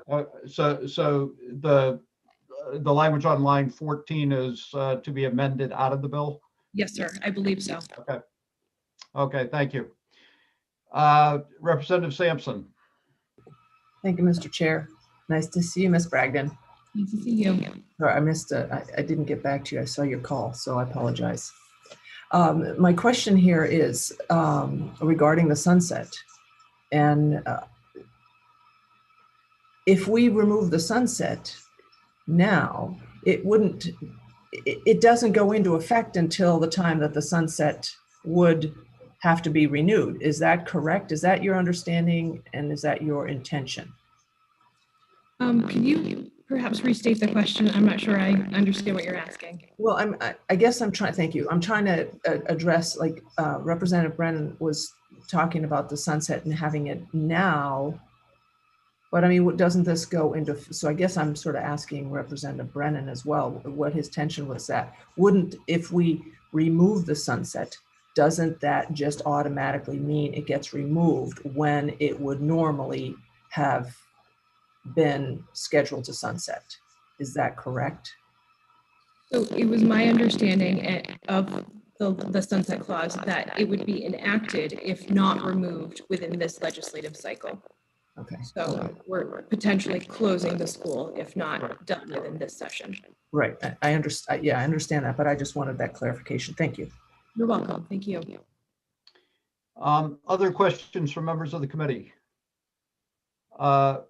Seeing none, thank you, Ms. Bragdon, for being here.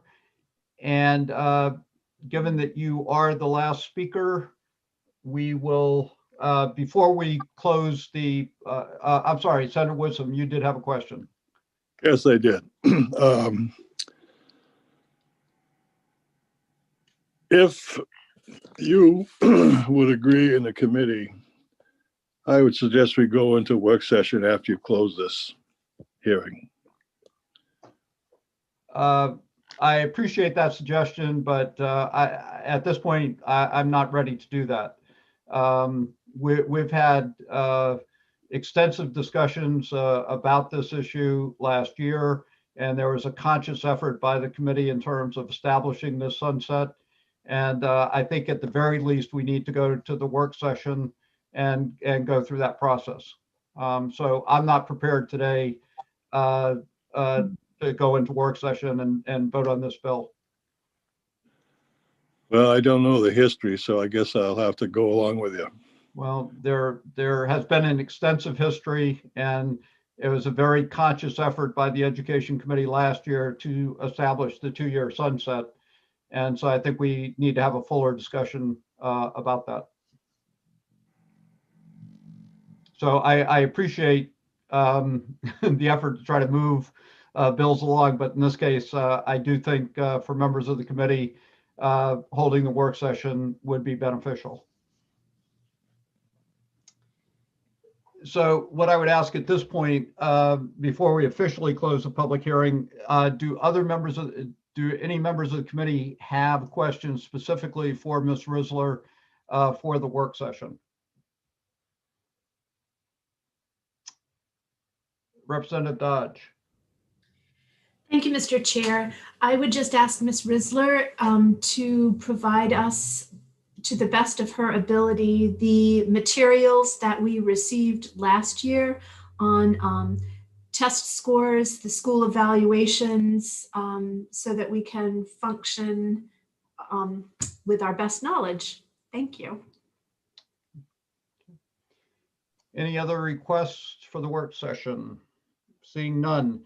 I will officially close the public hearing on 1389, and I'm sure we'll schedule a work session fairly soon. Okay, we will now go back to the originally published schedule, and we're at 1323, and we would be looking to Representative Babbage in order to present his bill on 1323. Welcome, Representative Babbage. Thank you very much, Mr. Chairman. Can you hear me okay? Thank you for, yes, we can hear you, and thank you for being with us today. And so I'm officially opening the public hearing on LD 1323, and you now have the floor, Representative Babbage. Thank you very, very much. I would say good morning, Senator Rafferty, but I don't think he's back, is he? Representative Brennan and distinguished members of this prestigious Committee on Education and Cultural Affairs. I am before you today to present LD 1323, an act to maximize service to students by adopting conditional allowances for participation by families of school board members in school activities. My name is Christopher Babbage, and I live in Kennebunk, privileged to represent House District 8. I introduce you to LD 1323 to eliminate what, in some cases, is a needless discrimination, prohibiting family members of school board members from receiving a stipend position, such as soccer coach or softball coach, or student council advisor, or recycling club advisor, prohibiting them from helping to mentor children in the school community. The issue hit home for me when in my community, a dedicated school board member stepped down in midterm. We lost a good person, and you all know how valuable a good person who is willing to put in the considerable work of serving on a school board. She was forced to make a choice. Either she stepped down or her family member stopped coaching. I believe it was a child of hers. And as you may expect, she put family first. And my town lost an excellent school board member. An elected school board member has considerable responsibility. But the authority they wield is only as part of a team, a group of school board directors entrusted as a group to approve superintendent recommendations, school policy, and budgetary expenditures. Still, because of this shared authority, a conflict of interest restriction, I think, is justified to prevent the school board member himself or herself from serving the district in a paid position and then have shared decision-making authority over what that pay is. I mean, there are different levels to deal with this problem. We have chosen to pursue prohibition of the school board member themselves from participating, but there are others such as recusal, restrictions that are limited, and so forth. But I'm a conflict of interest person. And so Even though that authority as school board member was granted by the voters, I see prevention of the situation I just described as appropriate. Let me be clear about it. I do not want to erode well-written, specifically targeted conflict of interest laws. Conflict of interest laws are most effective when they prevent those primary players with decision-making powers from benefiting themselves or their company and its fiduciary interests. But I maintain there are situations when the service of family members of a school board member serve the best interests of the students, especially in smaller Maine communities. And let us look at ourselves as legislators here. A legislator cannot advocate for a private and special law that benefits only him or herself, and that is certainly as it should be. But we are permitted to benefit through a law granting subsidy or funding promotion when we are part of a larger family, an affected class, group, or profession. That's because the law as permitted is not about us as individuals, but for the benefit of the larger group as primary, the community of which we just happen to be a member. To be deprived by statute because someone happens to be member of the family of a school board member is, I believe, unnecessarily discriminatory. This bill seeks to maintain the restriction put on activities of the individual school board member without punishing others, in this case, family members using their own talents, leading their own lives. This bill does not require the hiring of a spouse or a family member. In places where the talent pool of effective role models equipped to teach students is large, this bill would have less effect on students. But where that's not true, this bill would allow schools to be flexible in situations where the community wants and chooses to permit it. This bill merely eliminates the state prohibition. Let me give you an example of where I have taken precaution in this bill. If I were an athletic director and I want to hire a woman who also happens to be a school board spouse to coach, because not only is she great with kids, has an interest in and knowledge of the sport, and is a great role model, but she's willing to higher need of the school system. Current law bars that perfect fit, and I think unnecessarily. My bill allows school personnel to address the relationship to a school board member head on. This bill requires, in this scenario, that the hire may take place, requiring that a discussion occur in which a priori mitigations can be put in the contract. In my government class, we would study research that guilt by association was often one of the unfair propaganda techniques used to manipulate public opinion. I think that our current law's penalty by association is unfortunate and unnecessary as a blanket prohibition. I bring this bill for you to have that I lost an intelligent and dedicated school board member because she was forced to choose between her family member following a passion and her own public service to our community. We love our families and we put them first. I understand her choice, but being forced to make that choice is unfortunate for her and I believe for our town and our school system. There is fault with the state's current blanket prohibition of the hiring of a spouse in two cases, when it is not followed and when it is followed. First, if the law is disregarded, if a student superintendent desperately needs a bus driver, he may hire a spouse anyway, because who's going to prosecute? That shows disrespect for the state's prohibition because it's too rigid. Second, if the law is enforced, this is detrimental, one, for the family member deprived of an opportunity to serve. Two, certainly potentially for the students or student athletes. Three, in the case that made me aware, for the school board member herself. Four, for the community. And finally, the state's extension to go beyond the school board member as an individual to family, the spouse, has emboldened some school districts to go even further in their restrictions. I think it's time to right the ship and have the state expressly reassert the needs and interests of students to be once again the primary consideration of educational policy. I spent an hour last night doing an internet search on school board nepotism conflict of interest policies, and I probably should have prioritized what would be persuasive from my point of view, but what I just did is click on everything and took the excerpt that was relevant. And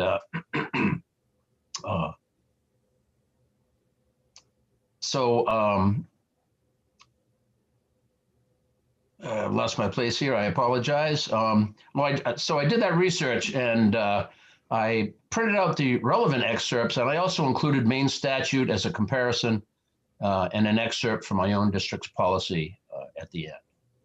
It is in the portal testimony under Christopher Babbage 2, and I ask you to take a look if you would. Is this a local problem seeking a state solution? No. A local concern is how I came to see the problem, but the state has created the problem in a well-intentioned attempt to avoid a potential problem.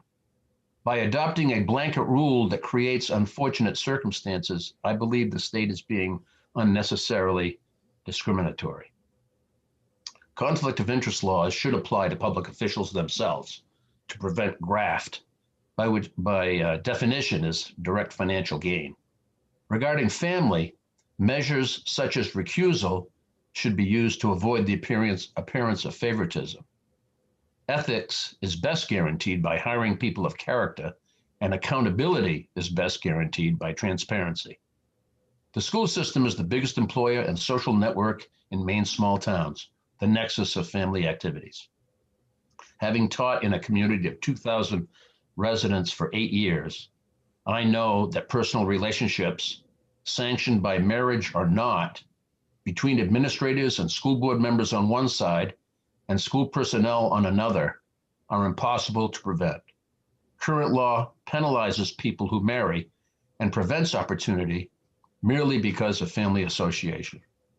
That's why I bring this bill before you, to put the best interests of students back as the top priority, allowing for an individual family member of a school board member to find meaning and fulfillment in his or her own contribution to mentor and coach students, if that is in the best interests of our children. Thank you for this opportunity, Mr. Chair. For the record, in my experience of 40 years in the classroom, school administrators have more direct supervisory authority over personnel, including evaluations. But in state statute, under the provision regarding superintendents, there is no subsection entitled prohibited appointments and employment, as there is for school board members. My request is not to eliminate the provision regarding school board spouses, but to modify it slightly and reassert our collective purpose to be student-centered. The Honorable Gary Conner will testify behind me, and we felt between us we could get the facts before you without soliciting others, so I hope you'll be lenient with time if he needs it. I'd be glad to discuss the specifics of the bill, such as a priori mitigations or the final phrase added to sections 3 and 4, if you have any questions. Thank you very much. Appreciate it. Thank you very much, Representative Babbage. Are there questions from members of the committee for the representative? Okay. Take a look. Okay. Seeing none, thank you very much. And thank you for being here. Thank you. And we will now, is Representative Conner next in the queue? Sam, thank you. So we will call on him.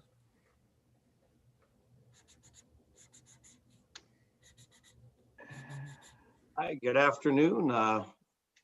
Senator Rafferty in absentation, Representative Brennan, and esteemed members of the Education and Cultural Affairs Committee.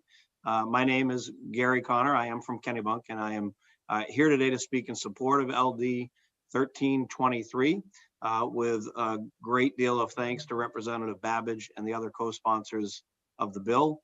As Representative Babbage was kind enough to share, from 2006 to 2010, I had the great honor of serving my community as you are today as a representative to the legislature. And I sat on the HHS committees and Appropriations. And at the time, I thought that Appropriations was the most difficult committee to serve upon. But having followed several bills now through this Education Committee in the last terms, I realized that most of the folks testifying speak in 50-minute cycles, and you folks hear a lot of testimony. So I will try to be brief. I have submitted written testimony as well, and I am more than happy to be available to you through the work session or to your committee staff to share any additional background information. But with that, I will jump in. With most measures that come before you, there is a story that drives an issue forward. And I will take you through my family's experience to provide you with an understanding of why I asked Representative Babbage to submit this bill. And I will say that to Chris's earlier point, and excuse me for calling him Chris, he did have some reticence coming towards this from the perspective of being a concerned citizen around conflict of interest. And so I appreciate greatly him bringing that forward. I've been a coach in the Kennebunk area since 2003. And prior to that, I've coached into the 90s of the last century. And in 2015, I was named the head coach of the girls middle school lacrosse team in Kennebunk.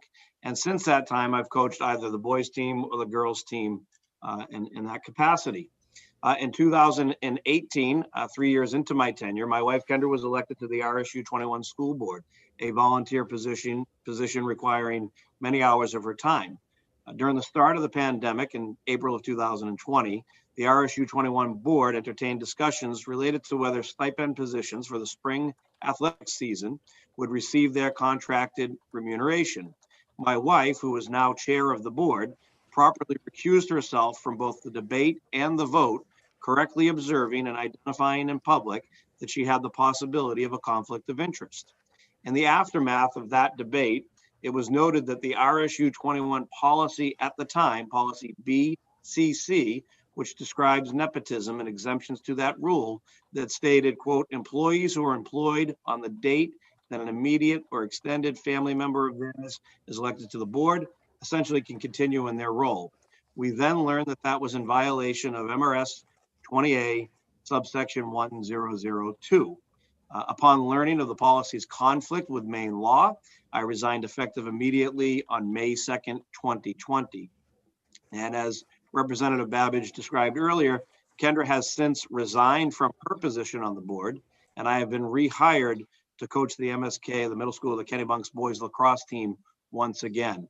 I should add the group that I'll be coaching this year, the 8th grade boys, I've been their coach since they were in 2nd grade. And for Kendra, it was untenable that those kids would go forward without their final season with Coach Gary before high school. So it was a horrible set of months in our family for her to have to do that. And frankly, I would have continued to stay resigned because I actually think education's probably more important than sports, though we are a sports family.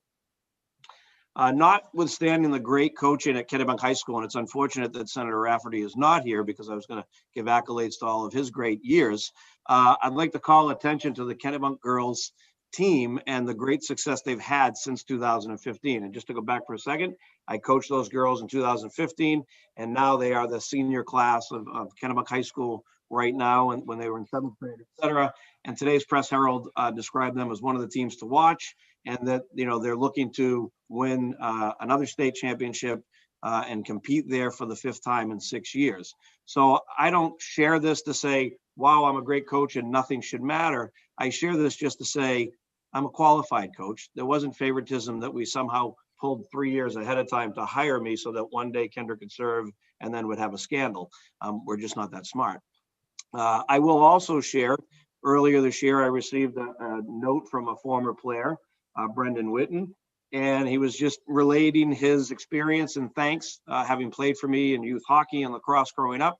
He was the named captain of his college lacrosse team, and he felt that, my impact on him played a role in that. And so, hearing about the success of those student athletes and playing whatever small part is extremely important to me. And I think that, for us to go forward with a law in place that says under no circumstance, because my spouse works on the school board, that I should be just prohibited is maddening. I'll also just add that earlier this year, RSU 21 had to take a vote to basically suspend that rule around family members so that they could hire the mother of one of the student school board members to be the debate team coach, because there was not going to be a debate team because no one had applied for the position. I can say that with my hiring to be the 8th grade boys coach this year, I am 100% certain I'm qualified because I also was the only candidate. And, you know, RSU 21 is Kennebunkport and Arundel. We're not that small of a district, and yet we are having challenges in finding qualified personnel to be able to serve in these roles. And so in my mind, for our even smaller districts where it's the same people that step up every time, it has to be incredibly difficult there. I will say before you vote on this bill to please check in with your own communities, particularly if you're in a rural area, and ask them about their experiences for hiring in these stipend position roles. As Representative Babbage said, bus drivers, kitchen staff, all of these roles are vitally important to the successful operation of our schools. And, you know, we're putting a prohibition merely on the fact that someone has a relationship with a school board member. I have no doubt that the current Maine law, which was last revised in 1999, and Representative Brennan, you may have been on education at the time, I'm not sure. You know, it exists to remedy a situation that occurred more than 20 years ago, before the internet, before social media. The idea that a quote, good old boy network or a nepotistic regime can readily thrive in today's political environment is fortunately impossible. The information is too readily available. If there are bad actors out there, everyone's going to know about it. Every elected official here in Maine has the potential for relationships, whether familiar or not, that affect their thinking on matters that come before them. We do not need a state law to specifically prohibit one class of people, married folks, from employment while allowing other potential relationships, such as we just live together or a platonic lifelong friendship, where those bonds of love, of brotherhood and sisterhood are just as strong. We need to recognize that the potential for conflict exists, and we can safely put guardrails around how that relationship can maintain.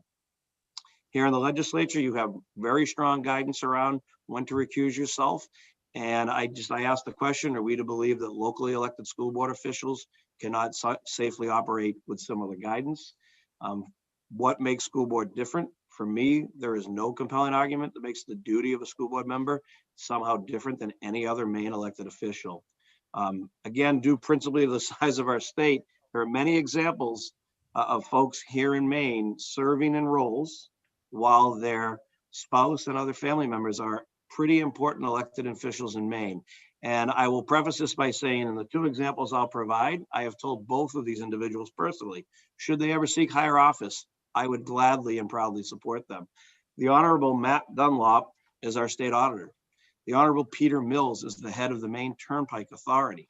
They both have family members that are in top level roles within Maine state government.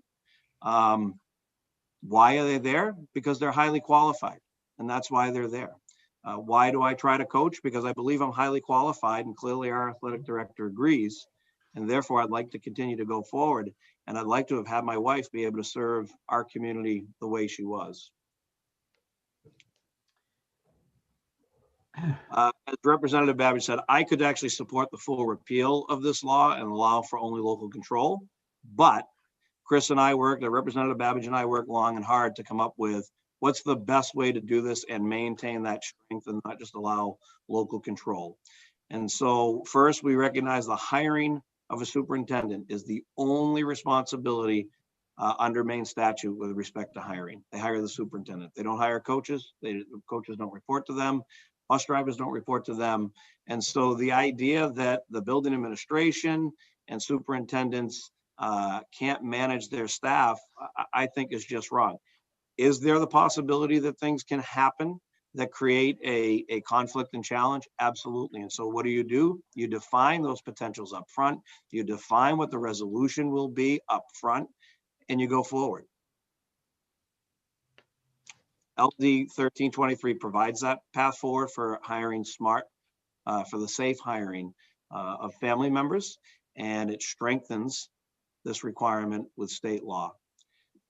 I'm just going to read one last thing and summarize at the end. Okay, I ask each of you today who has stepped up to honorably serve your community.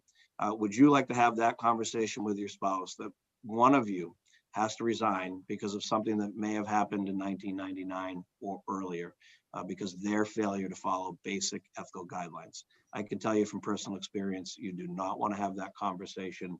And I ask for a unanimous ought to pass. And again, that's an OTP, ought to pass, please, in the work session, so that the full legislature can feel confident in supporting Maine families and our locally elected state officials. And any other outcome, in my opinion, would be a signal of hypocrisy. Thank you, and I am happy to answer any questions. Thank you very much, Mr. Connor, and thanks for sharing with us your own personal situation. That was helpful. At this point, are there any questions from members of the committee? I see Representative Stearns and Representative Salisbury. So we'll start with Representative Stearns. Thank you, Mr. Chair. Mr. Connor, having served and coached in many small school systems, I'm certainly empathetic. There are only so many good folks to go around that want to do these jobs. However, how would you handle a situation? Let's use your own example. Your spouse was school board chair, and let's say that there was a particularly egregious personnel issue, charges against you. How do you handle that piece where there might be very compromising information about you that administration has, and the school board is then put in the role of having to conduct a hearing? Could not that present a real problem? Yeah, I think, clearly in very narrow circumstances of egregious charges, and there are many examples out there of teachers having claims made against them with respect to interactions with students. Many of those are referred beyond any type of administrative school relationship, but to police. So in that circumstance, you would have investigations done by other parties. But let's say it's a step down from that, and there's a coach, and in my example, I treated a player poorly, and there's been a complaint to the athletic director, and it goes to the school principal. I can't think, at least personally, of many examples where the school board inserts themselves into that scenario. Typically, at least my understanding is, the school board comes involved when the issue goes through the building administration, maybe to the level of superintendent, and the two parties cannot come to an agreement on what's appropriate, whether that's a resignation, whether it's a suspension, fill in the blank. And then that coach wants to bring it further through their representation and go to the school board on a matter.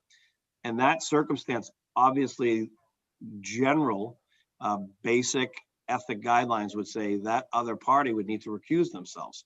I could think of an example where, if my best friend, let's say it was, Representative Babbage has left the great legislature and now decides he wants to continue on a school board. Chris and I are longtime friends. He may say, I'm going to recuse myself from this too, because I'm not impartial. And so in my mind, the designation of spouse represents a potential conflict of interest, as do many other relationships that we don't prohibit by state law. We basically manage them through conflict of interest requirements. Thank you. Thank you. Representative Salisbury. Thank you, Mr. Chair. Thank you, Mr. Connor, for all the work that you're doing in your community. I'm sure it's very much appreciated. Sometimes. So in my spare time, I'm the vice chair of the Westbrook School Committee. So here's where I'm seeing a potential problem, and I wonder if you might agree or not.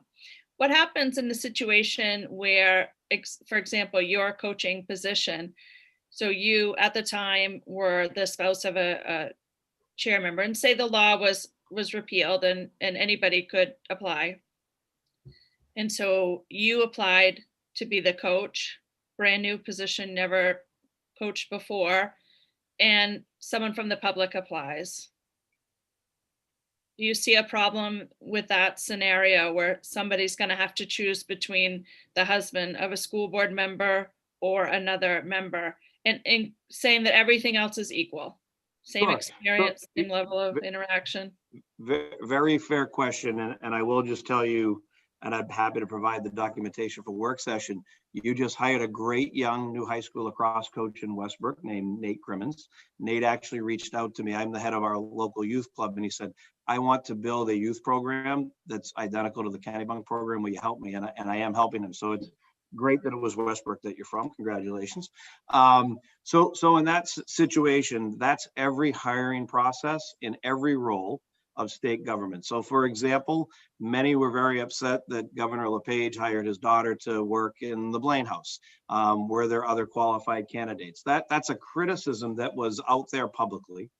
If all things are equal, an athletic director may, and again, it's important to note, the school board doesn't decide who's hired in any of these positions. They hire a superintendent, and that's my understanding on a statute. That's the only position they hire.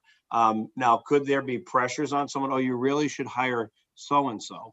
That's obviously a possibility. But again, in my mind, it's no different from a spouse as it would be, you should hire this great guy because I've watched him do XYZ in the past, or because he's a really good friend of mine, etc. So there always exists, in my mind, that potential in any type of role. Now, does it take some gumption, if you will, for an athletic director to say, you know, this is the spouse of the school board member? Potentially, but I think Maine people are pretty resilient. And if they felt like the best qualified person is the other person, I would hope that they would hire them. And again, the conflict of interest and ethics laws that exist already would prevent that school board member from intervening in some way.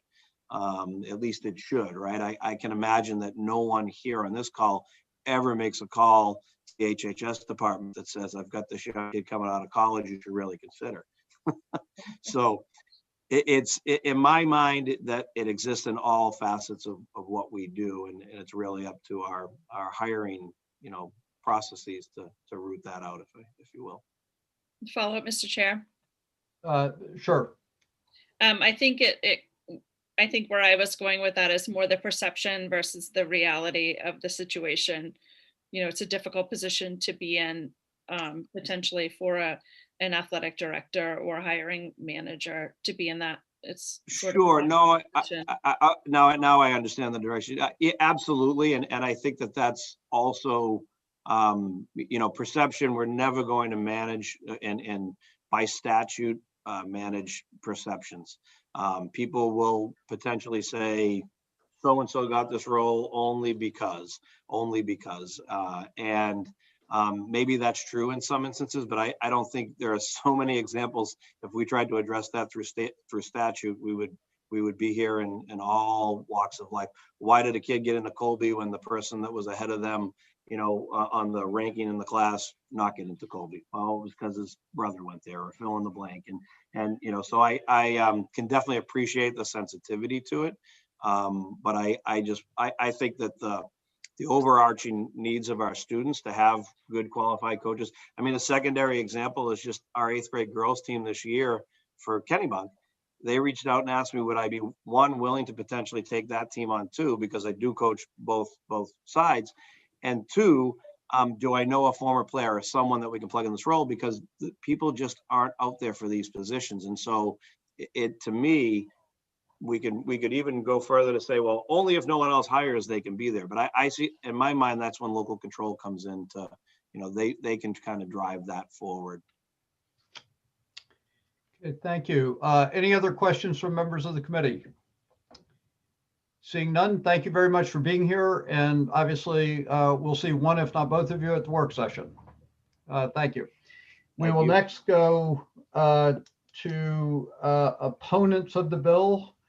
And at this point, we have Holly Coutier and then Steve Bailey from Maine School Board Management.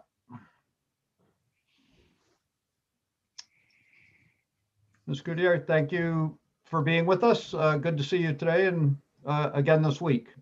Yes, again. Good morning. I know Senator Rafferty is not with us, so Representative Brennan and distinguished members of the Joint Standing Committee on Education and Cultural Affairs, my name is Dr. Holly Couturier, and I'm the Executive Director of the Maine Principal Association's Professional Division. We represent more than 800 pre-K to 12 principals and assistant principals of public and private schools throughout the state of Maine. The MPA Legislative Committee opposes LD 1323.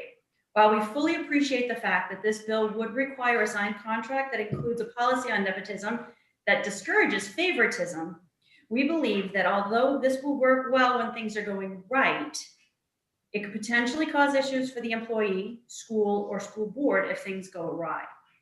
We do realize and we recognize that in smaller towns throughout Maine, it may be difficult to find volunteers for some positions. However, we believe that keeping a hard line between favoritism and nepotism and school politics is best for all involved. And because of these reasons, the MPA urges the committee to vote unanimously ought not to pass on LD 1323, and I will be happy to answer any questions that you may have. Thank you very much for being here. Thank you for your testimony. Are there any questions? Seeing none, thank you very much. We next have Steve Bailey from Maine School Board Management Association speaking against the bill.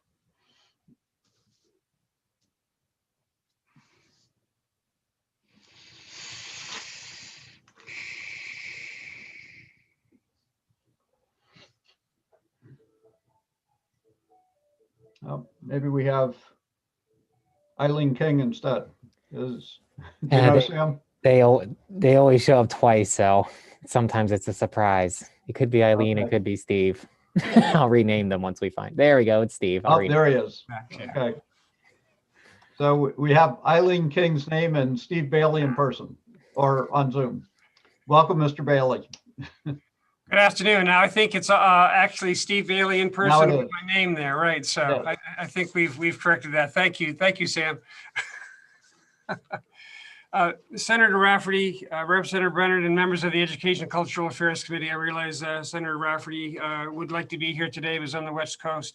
I'm Steve Bailey, Executive Director of the Maine School Management Association, testifying on behalf of the legislative committees of both the Maine School Superintendents Association as well as the Maine School Boards Association. We are in opposition to LD 1323.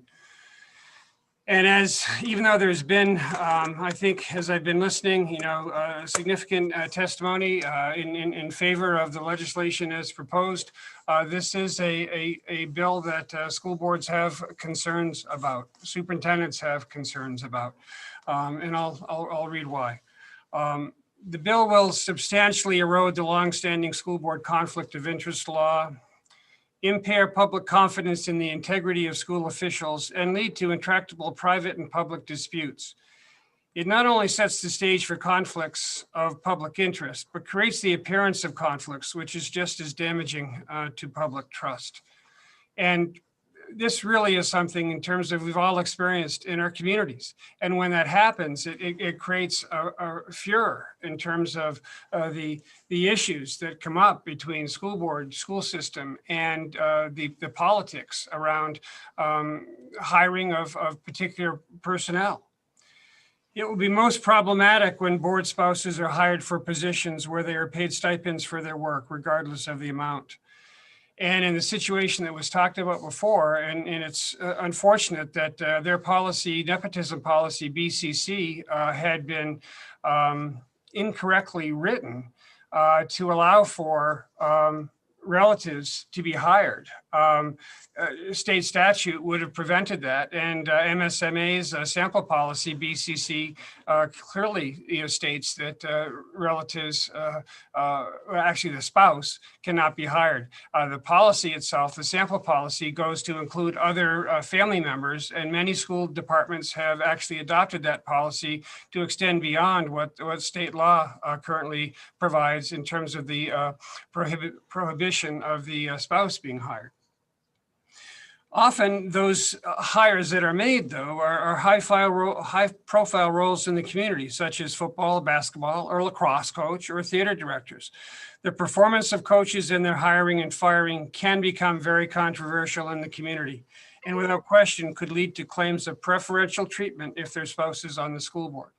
And while yes, school board rarely gets involved in the decision-making process with regard to that, you have to realize also what the supervisory chain is with regard to who is supervising whom. Ultimately, the superintendent is the ultimate supervisor of all staff, including any people who are hired on stipends. So in essence, the superintendent is the supervisor of those people who are hired. At the same time, the school board is the supervisor of the superintendent. So you end up potentially of the employee, either on a stipend or some other situation where they've been hired, being married to a school board member who then is the supervisor of the superintendent. So you end up with this circular situation of supervision that gets very, very nasty, very, very complicated, very complex, and not in the best interest either of the school board member and or of the superintendent. These conflicts are not only a distraction to the important work of school boards, but they call into question the integrity of the process. Had the situation been correctly done in Kennebunk, the person known about and had their policy been correctly written, the person would not have run for school board with their spouse already a member on the being hired by the district. There was already a conflict there. And so the person should have known that and then not been elected to the school board. The role of the school board is to adopt policies that inform best practices for how the district is run. Those policies can be controversial depending upon the situation. If the spouse of a board member runs afoul of a policy in his or her work in the district, it creates an untenable conflict of interest for the board and is not therefore in the best interest of the students that we serve. So I'll be glad to entertain any questions. Thanks for having me here today. Thank you, Mr. Bailey. Thank you for being here. And are there questions of Mr. Bailey from members of the committee? Representative Millette. Thank you, Mr. Chair. Good afternoon, Mr. Bailey. So we have lots of conversations in this committee around school board policies, and some required policies don't actually have statute. We don't actually say in statute what must be in those policies. We leave it up to the local districts to decide what those policies are. Is that correct? Would you agree with that assessment? Yes, there are some that are local, many that are tied directly to statute, but there are some that are local only. Yeah. So for a district that's really struggling to find folks to, step up and serve, do you think it's appropriate to allow them to make the decision as to whether or not they have one of these policies? In this particular instance, to your question, and I would respond to both Representative Babbage as well as former Representative Connor, that it depends. It really can depend. You can really walk a line and get yourself in a mess of trouble, and you also perhaps can have a situation that works out okay. Thank you. Other questions from members of the committee? Mr. Bailey, if I ask you one quick question, how widespread a problem have you seen this to be? In other words, the situation that was described by Mr. Connor and by Representative Babbage, is that fairly unique and a one-time situation, or do you see this type of problem across the state? I would first of all say that I believe the situation they described was unique, and partly that was due to the policy they had in place at the time. Otherwise, yes, I've received a half a dozen to a dozen calls this year alone as it relates to situations where a spouse who is a former employee, the spouse then is on the school committee, and the person wants to come back as a bus driver. Can they be paid? Can they be unpaid? Can they work as a volunteer? I mean, that's another situation, because not only is the board member or the board member not allowed to be a paid employee, they're not supposed to be a volunteer. That's another prohibition, within the statute. So yes, it has come up, Representative Brennan, and to Representative Millet's point, we recognize, as Executive Director Couturier mentioned, we recognize that it is an issue across the state in pockets. Okay. Okay, thank you. Seeing no other questions from members of the committee, I would just ask the committee if they have any questions, comments that they would like to direct to our staff in preparation for our work session. So I see that Ms. Risler is the staff person for the bill. Are there any questions or information you'd like to direct at her? Okay, seeing none, then I will close the public hearing on LD 1323. And we will obviously notify the sponsors and others of the work session. So Representative Stearns, it is now approaching 12:30, but I believe that Representative Fecto's bill may be fairly short.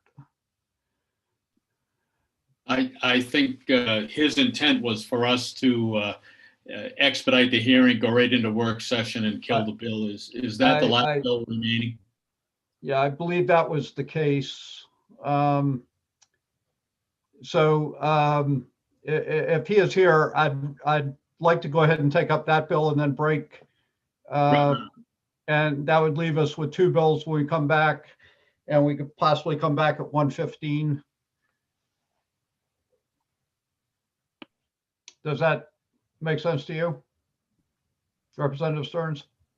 Yes, Representative Fecto emailed us and said that he would not be present for the bill. Okay.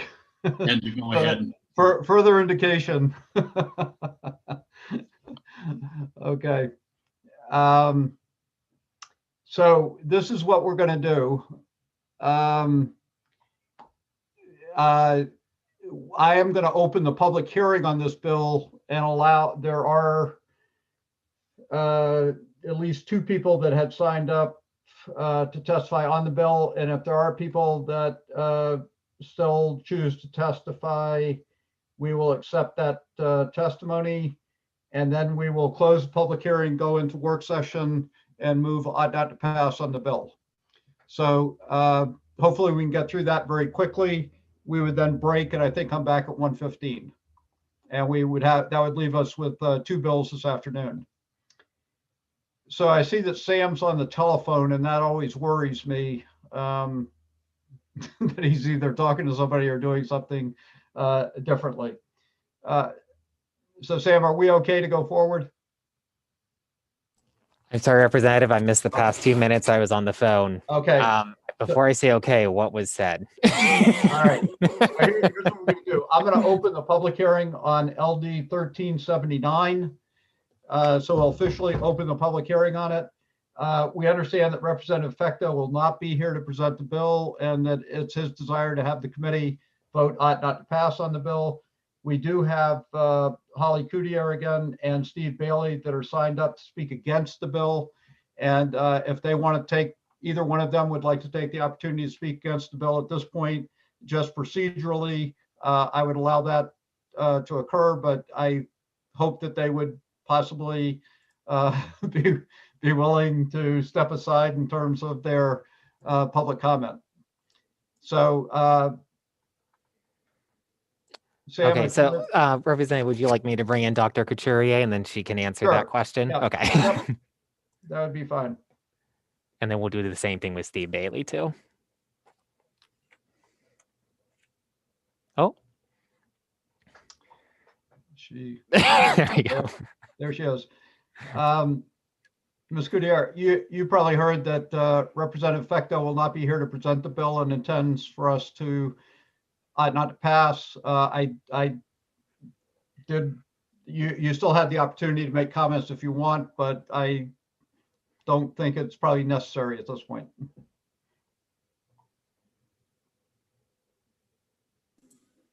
Thank you, Representative. I apologize. I had to step away to take a call, so I apologize for just quickly sitting in. So as I mentioned, Representative Fecto has decided to withdraw the bill, and we will do that. But technically, I wanted to give you the opportunity to say anything if you'd like to.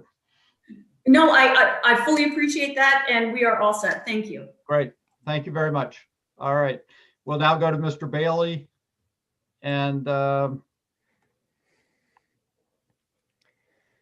Sam, if you have him. Hello again, Mr. Bailey. Very quickly, you heard the intent of the sponsor and the committee, and I'm assuming that your need to testify at this point might not be as great. My testimony can be as short as Dr. Couturier's, and we appreciate the effort to not have this go forward. Thank you. All right. Thank you. Seeing no other people to testify, I will close the public hearing on LD 1379, and I would accept a motion to go into work session. Representative Stearns. Thank you, Mr. Chair. I would move that we go into work session on LD, I think it was 13. Okay, is there a second to that motion? Second. Okay, all those in favor of the committee going into work session? It is unanimous. We are now in work session on LD 1379, and I would accept a motion at this point from Representative Stearns. Thank you, Mr. Chair. I would move that 1379 ought not to pass. And is there a second? Second. Senator Woodson has seconded the motion. So we have a motion ought not to pass on LD 1379 by Representative Stearns, seconded by Senator Woodson. Is there any other comment from either the committee, or does our staff person have any comment at this point either? Okay, seeing none, I would ask Sam to call the roll. Okay, Representative. Senator Woodson? Yes. Senator Woodson votes yes. Representative Brennan? Yes. Representative Brennan votes yes. Representative Millette?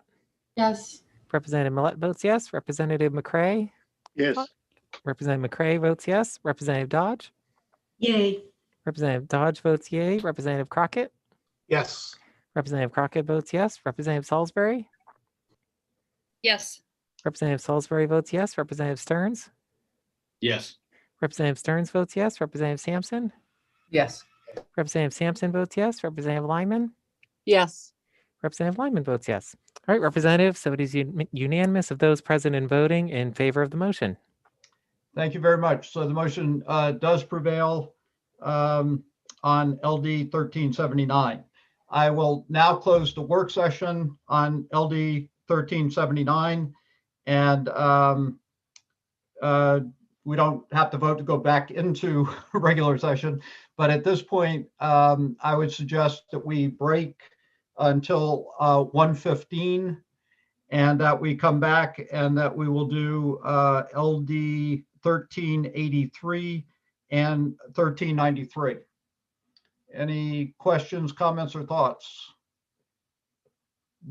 None. I'll adjourn the Education Committee until 1:15. Thank you.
Hi, everybody.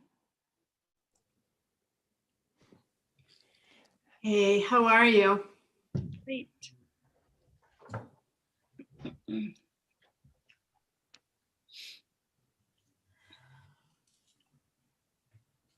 My dog is sitting next to me, staring at me intently, like, Ask Mama for treats. Make Mama give you a treat. look at her.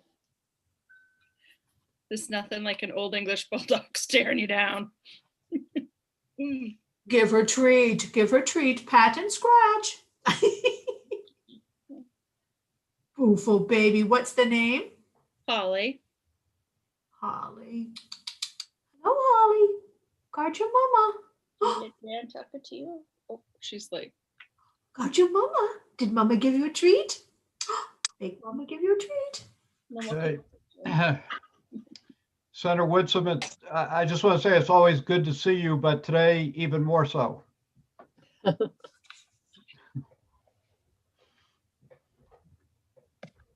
Given that you are our lone senator.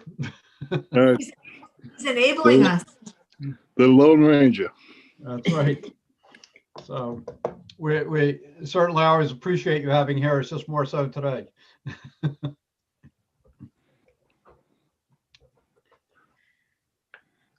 I don't know where they came up with the rule of having to have a senator. I'm sure we as House members could run things perfectly. Representative Brennan, I would caution you to speak with care, please. No, that's kind of, I don't care.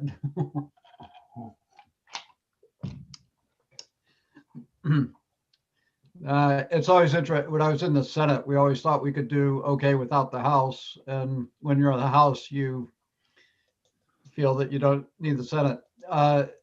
Representative, I don't think Representative Stearns would remember this, but there was a state representative from Westbrook, Bill Lemke.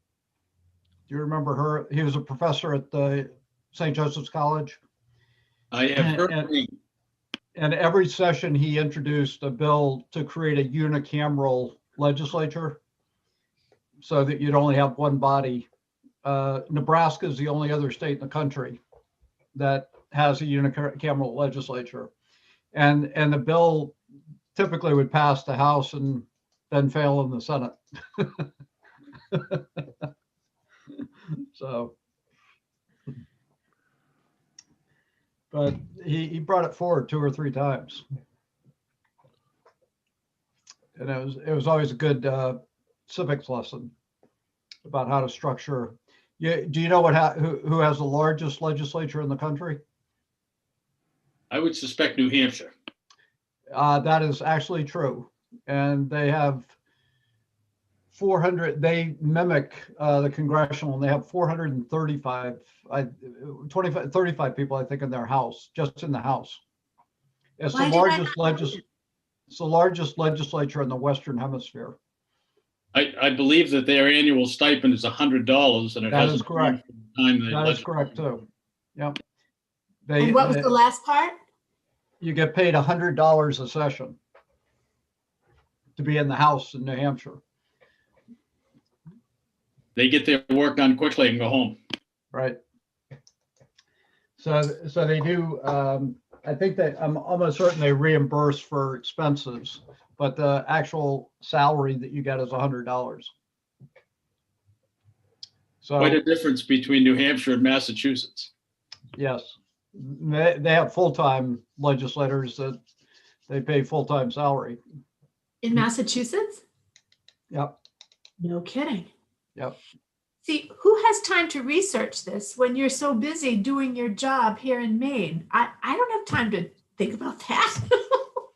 Well, we are one of only 2 or 3 states in the country that has joint standing committees. Oh, yeah. And almost every other state mimics Congress, where they have a separate education committee in the Senate and a separate education committee in the House. But think of the time that we save and the efficiency. I hope that that is on the other hand, we're one of the few states in the country that also has public hearings on every bill. And other states, the chair of the committee can just decide not going to hear your bill and not schedule a public hearing on it. So we're one of the few that has a public hearing, and that we also we vote out every bill. And in other states, that's not true. What happened to taxation without representation and the uprising of the citizenry? What the heck? Well, if you want to go to Tennessee and make that case, Representative Dodge, I'm sure they'd be happy to hear from somebody from Maine. Again, I'm too busy with my job right here, trying to do what I'm supposed to do. I don't have time to do it. And Florida has close to 20 million people in population. I think they're in session for 3 months a year. So a lot of different ways that people govern themselves. Yeah. Are we lacking members to get started? Yep. No, we're good, Senator. We have 7. 1, 2, 3, 4, 5, 6, 7. 4, 5, 6, 7, 8. Okay, we're ready to go. Thank you, Senator. And Sam, we're live. Yep. And welcome to public hearings for the Joint Standing Committee on Education and Cultural Affairs. I am Michael Brennan, and I am the House Chair, and I represent District 36, which is part of Portland. And we have 2 public hearings and 1 work session for the remainder of the afternoon. And before we get started, I'd like to introduce members of the committee, starting with Representative Stearns. You surprised me, Mr. Chair, going out of order. My name's Paul. I'm going in line of sight. Sounds good. My name's Paul Stearns. I represent House District 119 in Piscataquis County. And Senator Woodson. Dave Woodson, District 33, York County. And Senator Representative Lyman. Good afternoon, Sheila Lyman, District 74, J. Livermore Falls and part of Livermore. Thank you. And Representative McCray. And Representative Crockett. Thank you, Mr. Chair. And good afternoon, everyone. Ed Crockett, District 43, which is part of Portland and part of Thelma. And Representative Salisbury. Good afternoon. My name is Sue Salisbury, and I represent House District 35, which is part of Westbrook. And Representative Dodge. Thank you, Mr. Chair. I'm Jan Dodge, House District 97, Belfast, Northport, and Waldo. Okay. And again, this is a Joint Standing Committee on Education and Cultural Affairs. We are streaming live on YouTube, so anything that is said is captured in the public domain. Purpose of public hearings is allow representatives to present bills. We then accept testimony from members of the public. So where we left off this morning, we now have 2 bills before us this afternoon, and we will start with LD 1383. So I will open the public hearing on LD 1383, and we would welcome Representative Collins to present the bill.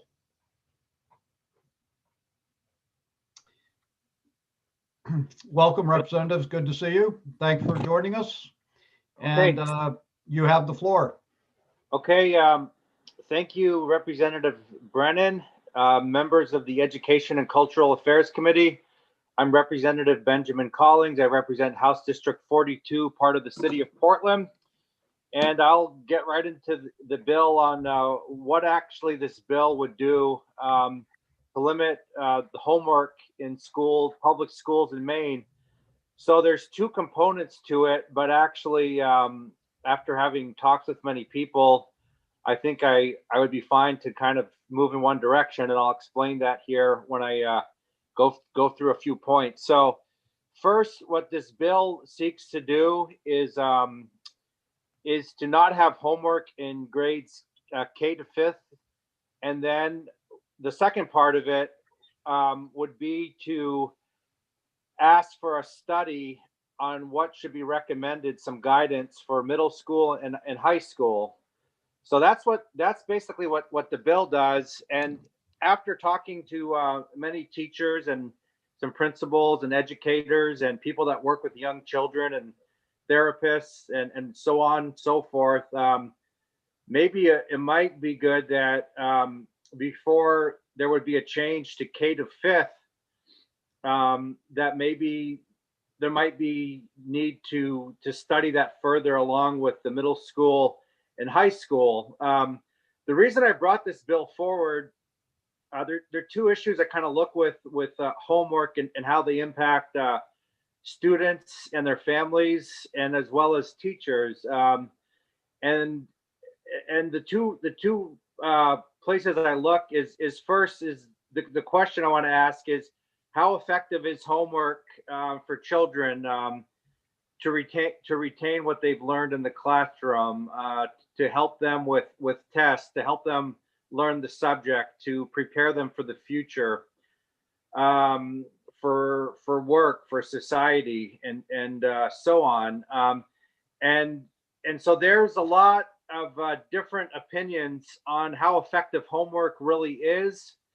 And then there's another part of this equation that I want to bring up, and that's to bring up lots of disparities that exist with students and their families, which would impact them being able to do homework the way others could do that. So when you look at across the country, for example, a few years ago, there was lots of national news about a teacher in Texas who it was in elementary school. I can't remember which grade, but she said she wasn't going to do any homework, but instead she would ask that students would read so many minutes a day. There was a school in Florida, the superintendent led it for K to 5th. He said no more homework, but the only assignment basically students have was to do 30 minutes or so of reading. And so several studies have been done on this. There's different theories, of course, but there's lots of consensus. There was a famous study done from Duke University, and basically it said that probably through K to 5th, it's probably not the best to really give too much homework. And then there was some mixed results about middle school and high school, and that homework can be good for older kids, but it has to be applied in the right way. It's not just drilling students to learn, but it's to take what they've learned in the classroom and help them apply it in the real world. And there's other studies that have been done, for example, by Brown University, that talks about some of the detrimental impacts of homework. There's a study that was done by Stanford, and they surveyed students and parents, and they found that almost 60% of high school students had a high level of stress due to homework, and it impacted their sleep. So when you look at all of this, and by the way, Representative Brennan and committee members, after this public hearing and before the work session, I'm going to provide you with links to various studies that show different data and have different recommendations. What I can say is everything comes to a different conclusion, but there is a lot of consensus again that K to 5th, there really shouldn't be a whole lot of homework. Nationally, I think National Association of Parent Teachers Association and some national associations of teachers, what they often do is they recommend a kind of a rule where I think starting in first grade, you shouldn't have a child do more than 10 minutes of work at home. In second grade, you add another 10 minutes, so it might be 20 minutes. And then it goes on. And then it is highly recommended if students do homework, it's applied in the right way. And once you are really in middle school and then in high school, they say that you shouldn't give more than 2 hours of homework. That might even be too much. But once you give over 2 hours of homework, it's really kind of reaching a point of diminishing returns. So I will provide you with that. I would say evidence. It's studies, and they all say different things, but I think you'll see a lot of them kind of concluding what I've just summarized here briefly. The other issue, and I think we've all seen it, is with this pandemic and how Some schools are still mostly remote, some are in hybrid to different degrees, but this pandemic has highlighted more than ever the disparities that exist in our society, and how students in different houses have different access to learning and to resources. So it's not just about internet, it's about if your parents are home, what the makeup of your family is. Is it a broken family? Do you have trauma? All these issues that lead to what a student is capable of doing. So I think we need to look at this as well throughout the state, different factors, environmental factors, and how that impacts students' ability to do homework. And so it's not a level playing field. And if you do study it more, you'll see that many students have a hard time. And I'm going to ask a teacher, she didn't give me permission to share who she is and all the information. I'm going to ask her after this hearing if she would be willing to put it in writing and send it to you. But she was an elementary school teacher who was very kind of old school, very, believed in homework and the drills, and the more homework you did, the better you would learn.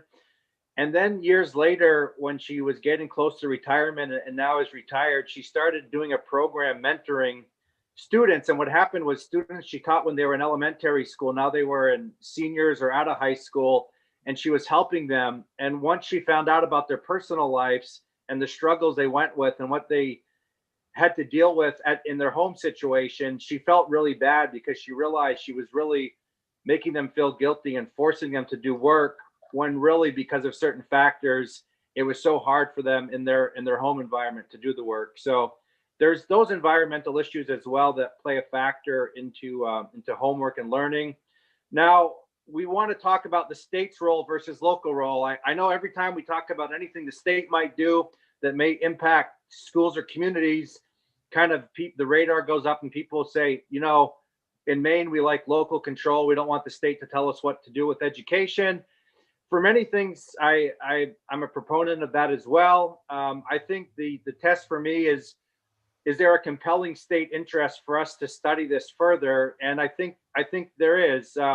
Some schools, many schools have already implemented policies that limit homework, don't have homework for certain grades.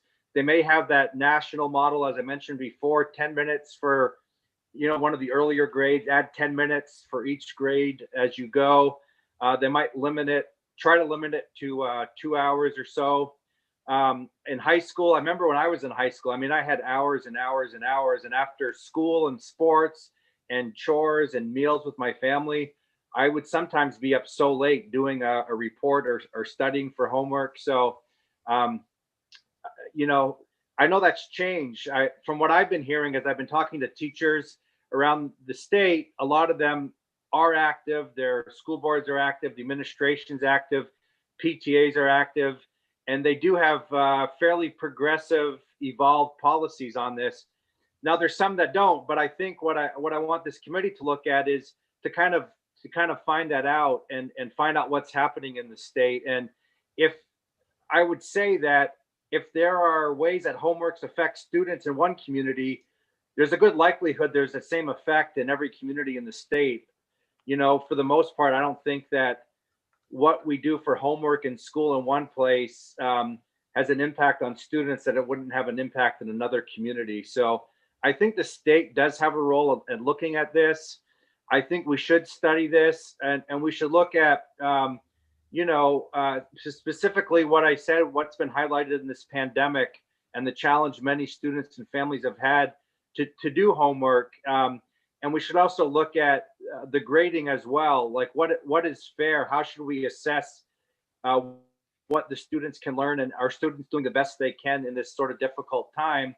And then take that in the post-pandemic world we're gradually moving to, is after a pandemic, what other factors exist that impact students and families' ability to do work? And then also, we also got to look at the teacher, and I'm very sympathetic to teachers are always doing more in today's society. I think in general, from when I grew up, families are less supportive. Many families are great, but I just think as a whole, I think that teachers are required to do a lot more. and to do a lot more for children than was required when I was growing up. So so adding more homework that impacts teachers staying up later to correct and then bring the feedback to the students and the families, I think we need to consider all of that. So I believe it's appropriate that this committee and this legislature, working with the Department of Education, looks into this matter further. And I think it's a state issue of a student's well-being. And I don't think that it would not exist in one community and only in some. I think all across the board, this impacts students. The art of homework itself, how much there should be for children at different ages, how it impacts them as they go through their cognitive development, you know, how the brain learns and absorbs. And, you know, in younger ages, you'll see many people that work with young children say that they're much more important factors with socialization and other emotional growth than giving them homework. I think this all should be looked at. I don't think we should just say, why don't we just let schools do whatever they want? And I think that we should have more of a scientific approach to this. Again, we are doing better, I think. I've seen a huge change. I've seen an evolution in how homework is given out and the philosophy of it. But I think it does have a big impact, and especially with older students in middle school and high school, if it's providing stress, if it's causing them to lose interest in academics, if they're up too late, if they're not spending time with their family, if they're not having, you know, time to relax with all their other activities in school, and some students have to work to support their families and so forth. This is all things I think we should look at and consider. And then as well as the earlier years.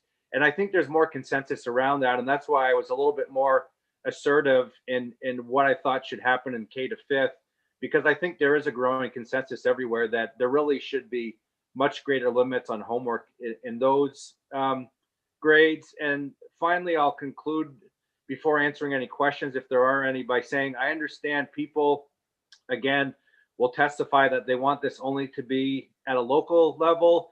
And if people did read the bill in its entirety, you will see that the school has an option to make their own plan. If they didn't like what this bill would do, that they can make their own plan on homework and go forth with that. So if they want to have a lot more homework given through K to 5th, they can do that. They just need to make a plan for it. So with that, I will end my presentation of this bill. Happy to answer any questions. And I hope you would consider some of the points I would make that I've made and take that seriously. So thank you for your time. Thank you, Representative Collins. Are there any questions from members of the committee of Representative Collins? Seeing none, thank you very much. And we will certainly let you know when the work session is. Thank you. And Sam, I'd ask you next, is Senator Merrimatt here? He is, okay. Welcome, Senator. Thank you, Representative Brennan. Good to see you, and you have the floor. Thank you very much. Yes, so thank you. And esteemed colleagues on the Education Committee, thanks for letting us in. I represent Senate District 12, which is Knox County, county seat of Rockland. And I'm here to support this bill. When I was raising my children, we looked for an environment that didn't have homeworks or grades. And we found one in our local Riley School in Rockport. And it wasn't a private school in the sense of very elite. It was one in the sense of the place where you could sit in front of a fireplace and self-direct your learning and go home and not have to deal with homework. My daughter started there in 3rd grade. My son went there all the time. Both skipped the 8th grade and graduated from high school in 2.5 years, all without homework or grades and fitting into the system as they moved on. We had a lot of activities that we did. We had interaction with other families. We tried to create a sense of community, of public service, all these that allowed time for them to develop beyond just their lessons. But they did those quite well too. And sometimes we would see they weren't really up for anything and they wanted some time down, and that recharged them. So I watched some of the kids overloaded with homework, some of my friends' kids right now, and I'm just amazed that they can get that done and be part of the community, but it has them run ragged. So we've also been trying to help in that area. My wife and I try to help with other people's kids. When our kids were at Riley, we had 60 or 70 of them who we helped in rotation with other parents and all by going in and reading, but really just watching. And I watched that the kids responded very well to not having those pressures. And both my kids went on to finish college, get advanced educations, and thriving out in the world, starting their own business, raising children. It really supports the model that we went searching for, that we found, and that I think we need to do in the public schools, because some of the things that we do year after year get passed on, but they don't prove to be helpful to our kids, especially with the pressures that are on them now. And I know you're hearing about that and seeing it. So I would say that as the bill's written with the first 5 years, that would be great to keep. I would wish that you would eliminate the part where schools could develop their own plan, because I think the knowledge is beginning to support, the research is supporting a model that these kids will thrive with less pressure, and they'll drive themselves when they need it. And we can't artificially create that. And it was to my detriment when I was in the public school system. So that's why I went looking for something different for my kids. So those are the only comments I would have about the bill, but I wholeheartedly support it, and whatever you have to do to start down that path, because as we start having reports from schools about how successful it is and how the kids are thriving, then anybody who resisted it because it's not the way it was done will switch to that model. And I think that should stop. Thank you. Thank you, Senator. Are there any questions for Senator Merrimatt? Seeing none, thank you very much, and we appreciate your being with us 2 days in a row. Thank you very much. Bye-bye. All right, take care. I next have Rory Collins. Is that Sam? Yes, Representative. Yes, we do. And before we move, after Rory, before we move to the against and the neither testifiers, we did have a late sign up, Mallory Shaughnessy, who will also be in favor. But okay, but we still have Ms. King and Ms. Coutier. Right, but Mallory's also signed up for, so if you wanted to do all the fours before we did against and neither. Okay.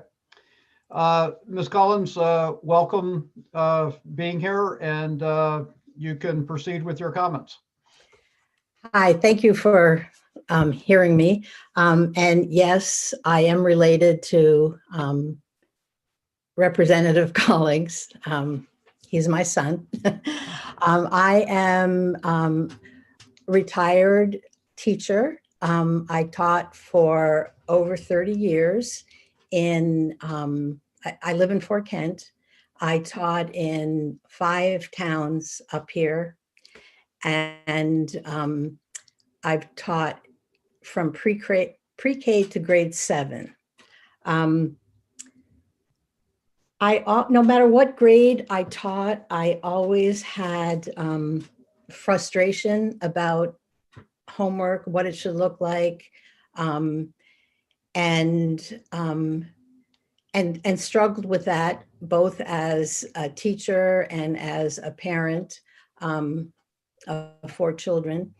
And it wasn't though until I was working on my master's, and my project for my senior year was on differentiated instruction and learning styles. And I worked really hard on learning what styles and what ways my students learned the best, and they were varied. And I think the homework almost always is kind of a one-size-fits-all approach, where you have your spelling words and your and reading something and then answering the questions. And the more I learned about how different students best learned and showed what they were, their comprehension and what they were learning, that one size fits all model just didn't really seem to work. Let me see here. So besides each student having a unique way of learning and showing what they learned, they also all came from different family backgrounds. And some students had families that were very supportive in helping them and monitoring their schoolwork, and others did not have that. And I did try always not to blame or to judge the families, because everyone's situation was different. But I did find that that really affected homework. And then there were some teachers that I taught with that had a policy: if they didn't do homework, if they didn't bring in their homework that morning, then they had to stay in from recess and make up the work. And it was also, as the years, especially after the No Child Left Behind Act, where there was less time in the school day, especially for the youngest children, for recess or learning through play or being outdoors, and then to go home and have to be inside working. I found it to be detrimental. When I taught the fourth and fifth graders, many of them were participating in sports after school, and scouting and other groups that they participated in, that made them then doing homework. They'd be staying up late. So I think that, let me see here, sorry. If teachers were not giving homework, what should the students be doing? And here's where I felt that reading, that was really important. But I also felt that, I know there was, with the Reading First program that we got, there were little leveled readers, and that's what you're supposed to send home, and it for the kids to read, and they only should be reading things that are at their level. Whereas what I found was that if it was an interest or something they felt passionate about, they would work hard to be able to read about it, even if it was above their level. So I felt that reading, kids should be reading, but have a choice in what they're reading, and also being read to, and being outdoors and in nature, learning about their environment, planting a garden, hiking, also helping with household chores, and which could involve cooking and cleaning and folding their laundry, and other life skills. And also if they are participating in sports or other activities, they would be developing the teamwork and cooperation, sportsmanship, problem solving, getting involved in activities that improve and help their community. And last, but certainly not least, spending quality family time. So I ask you to support this bill, and I thank you for allowing me to speak. Yeah, thank you, Ms. Collins, for being here. It's not often that we have a bill presented by one family member and then commented on by another family member. So thank you for being here. Are there I would be questions? even if he wasn't the sponsor, I would be here because it's something I just really feel passionate about. Well, that's good to know. Representative Crockett had a question. Yes, thank you, Mr. Chair, and welcome, Mrs. Collins. I just wanted you to know that your son is my next district neighbor here in Portland.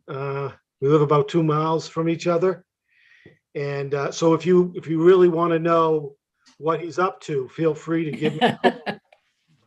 And I will fill you in. But seriously, you have raised a very fine young man. Ben is a true gentleman and scholar, and we thoroughly enjoy working with him and wish you all the best as well. Thank you. Okay. Any other questions from members of the committee? Okay. Well, thank you very much for being here. And thank you for your comments, and thank you for your service as a school teacher. Thank you. Thank you.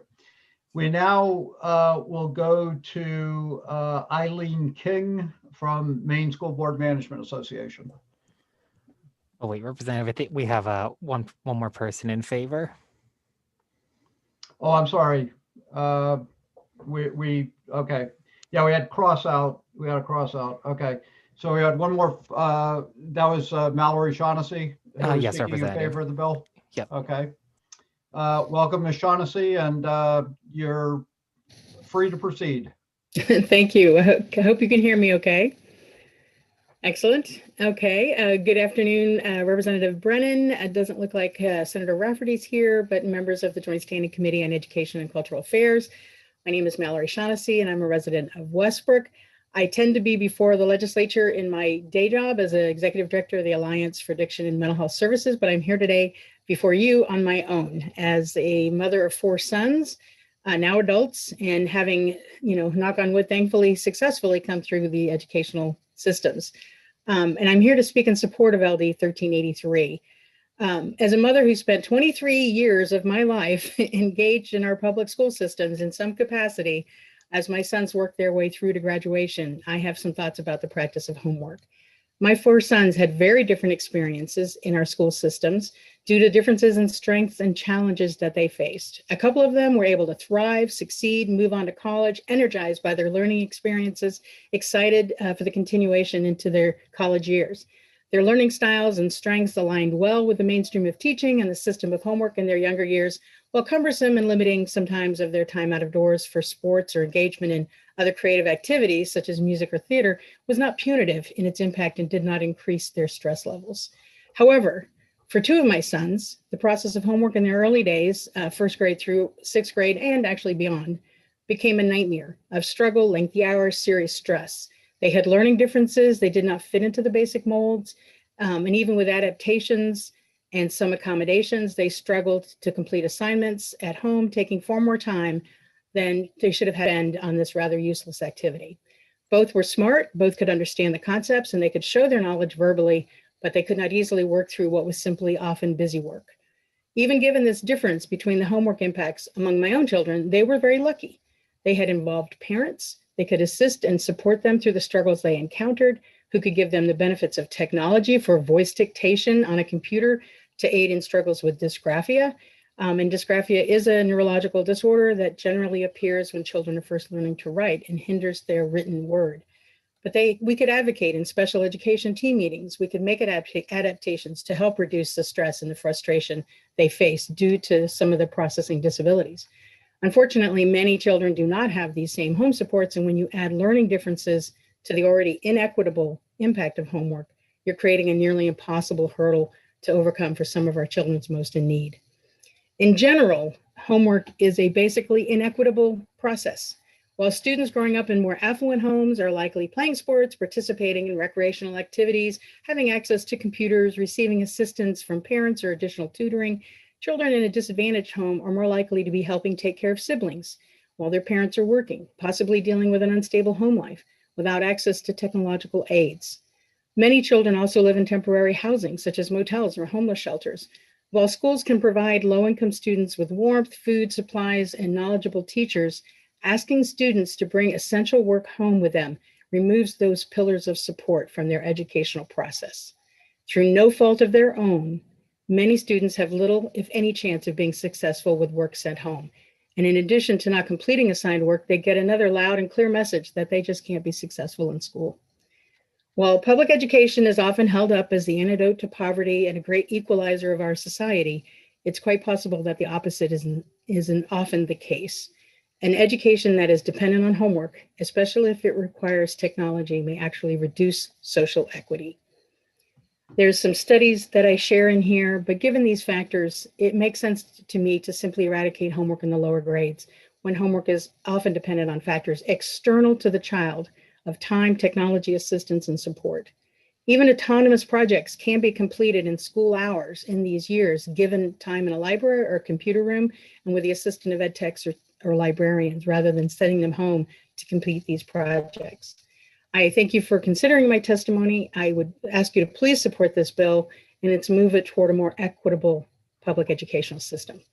And I'd be happy to get you more information. There's a vast amount of studies that have been done regarding this issue, and it's something that has been a personal issue to me for many years. I just sort of saw this as I was searching through bills for work. I came across this one that Representative Collings had put in and said, oh my God, I am going to have to make time for this because this is so impactful for the children in our communities. I just thank you for listening to me, and I'd love to get you some other reports if you'd like them. Thank you, Ms. Shaughnessy. Are there any questions from members of the committee? Seeing none, thank you very much for your comments. Thank you. And we will now go to we have one person speaking against the bill and one speaking neither for nor against. And we have Eileen King speaking against the bill. Welcome, Ms. King. Good afternoon, Representative Brennan and members of the Education and Cultural Affairs Committee. I am Eileen King, Deputy Executive Director of the Maine School Management Association, testifying on behalf of the Maine School Boards Association and the Maine School Superintendents Association in opposition of LD 1383. As you know, education law outlines the responsibilities of school boards, and one of the most important jobs that they have is to develop policies that govern our SAUs, the courses of study, and educational materials they use in the teaching and learning process. I have attached one of the policies, a sample policy, which is most all districts have a policy on homework and its role in learning. The policy which is attached outlines principles around which homework should be assigned. The rationale behind the policies that school boards recognize the positive correlation between meaningful and purposeful homework and student achievement. Homework offers an opportunity for students to deepen their understanding of material, practice new skills, promote critical thinking and creativity, and develop positive study habits. Our school boards and educators understand the importance and what is appropriate for different grade levels. We appreciate the survey work presented in testimony on this bill from the Maine curriculum leaders and believe its findings represent the norm. If persons in a community are unhappy with the homework being assigned in their district or individual schools, they can talk directly to their locally elected school board members about their concerns, and we don't feel we need a law to make that happen. I'd like to address some of the points that I did hear during the presentation of this bill is whether homework is effective. I think homework, a meaningful homework does promote the development of organizational skills. It does promote planning, and it does promote a development of a work ethic. The disparities of families was addressed, and in every school I've ever worked in, and many of my neighboring schools, they address those disparities so that students are not expected to complete homework at home if they're not able to do so. And they are given time and support during the school day, not during recess, not during lunchtime, but during the school day to help support students that may not be able to get their homework done during the day. Homework connects the home and the school. Quality homework will engage students. Classrooms today are more flexible, creating a shift to self-directed and self-centered learning. So homework can also support that shift to 21st century skills as we have students become much more self-directed and self-centered. Thank you for your time, and I'd be happy to answer any questions. Thank you, Ms. King. And are there questions from members of the committee? I would just have one I'd like to ask you. It's more of it's kind of a reverse part of the question, but often we do hear about, from school board management, principals association, from the policy perspective on how you look at a particular bill. But does this bill also have something to do with academic freedom on the side of the teacher? And being able to make a determination of what they're doing as part of their curriculum and part of their teaching to assign additional work? It does address, I think it would prohibit academic freedom from the teacher's perspective. I think I would be concerned that if you look at teachers that are working with interdisciplinary units and work collectively as a team, I think it would maybe stifle some of the work that they do send home to check out the students' ability and achievement levels. I'm concerned that schools have been very creative in determining how homework is assigned to ensure that they're not overloading students so that teachers are communicating with each other. So if you have an 8th grade team of teachers, they all know what's getting assigned from one night to the other. They're also making their homework interdisciplinary, and they're crossing over content areas to make sure they support learning in other classrooms. And once again, I think what's really important is that supports are provided for our students if they're not able to complete homework at home. Okay, thank you very much. Again, any questions for members of the committee of Ms. King? Seeing none, thank you very much. Have a good afternoon. Yes. And Sam, do we have Ms. Coutier next? Yes, Representative. Okay, and she's speaking neither for nor against the bill.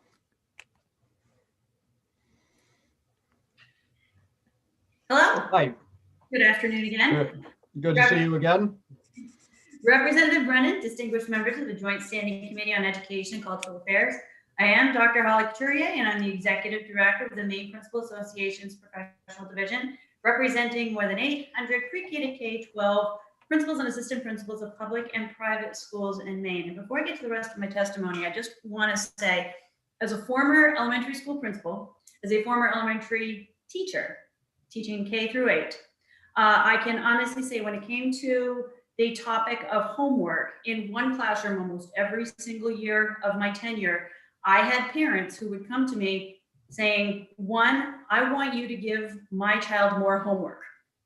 In the exact same class, in the exact same year, I had another parent come to me saying, I can't help my child with homework. How dare you give them homework?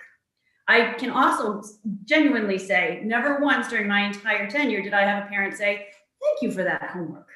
So there are both sides of the spectrum. The other thing that I do want to say again before I move into the written testimony is that you are going to find scientific research again on both sides. Why it is a good idea to have homework even at the earlier ages, as well as why it's not a good idea to have and offer homework. And these are both scientific studies that have been done. So please know that there's both sides. Now, that being said, I'm getting into the testimony of neither for nor against on behalf of the MPA Legislative Committee. We are neither for nor against, and the reason is homework policies are in place in school systems in the state of Maine. The amount of homework at each grade level is determined by the district, the school boards, and it is a local decision. And a lot of times these decisions are made with community members being present when those decisions are made. We do not think a law is necessary regarding homework.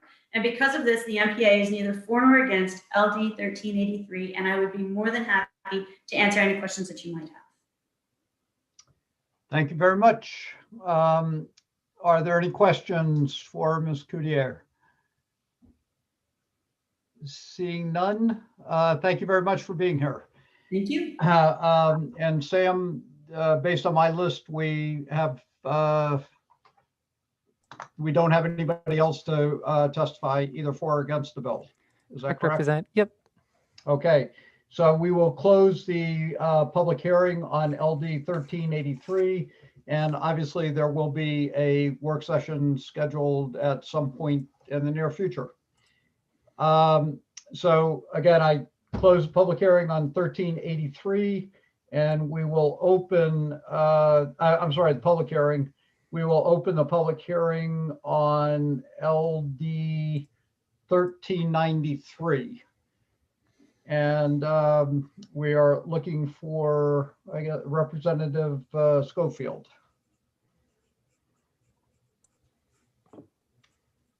Good afternoon, Representative Brennan and members of the Committee on Education and Cultural Affairs. Couldn't help but think when I was listening to the previous testimony how I was way ahead of the curve 60 years ago when it came to homework. I had a dog that really loved to eat homework, and I pretty near convinced most of my teachers that was indeed fact. But anyway, I'm here to present LD 1393 on behalf of a constituent who apparently experienced a situation where a problem developed when dealing with a school administration while trying to obtain information about his child. And it seemed to me that his concerns had merit. And I will, hopefully he's standing by in the background here somewhere, and he will explain that in detail more graphically than I ever could on what the situation is. But it seems to me that parents and guardians may need to have a little more freedom when it comes to obtaining information about their minor children, as long as they're not emancipated or some other court order is in effect. So with that, that is my presentation, and I'm willing to take any questions. But I would really like to defer to Mr. Bertle.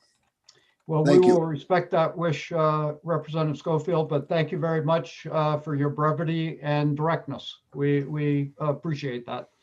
And unless somebody feels they have an urgent question of Representative Schofield, we will go to John Burdell.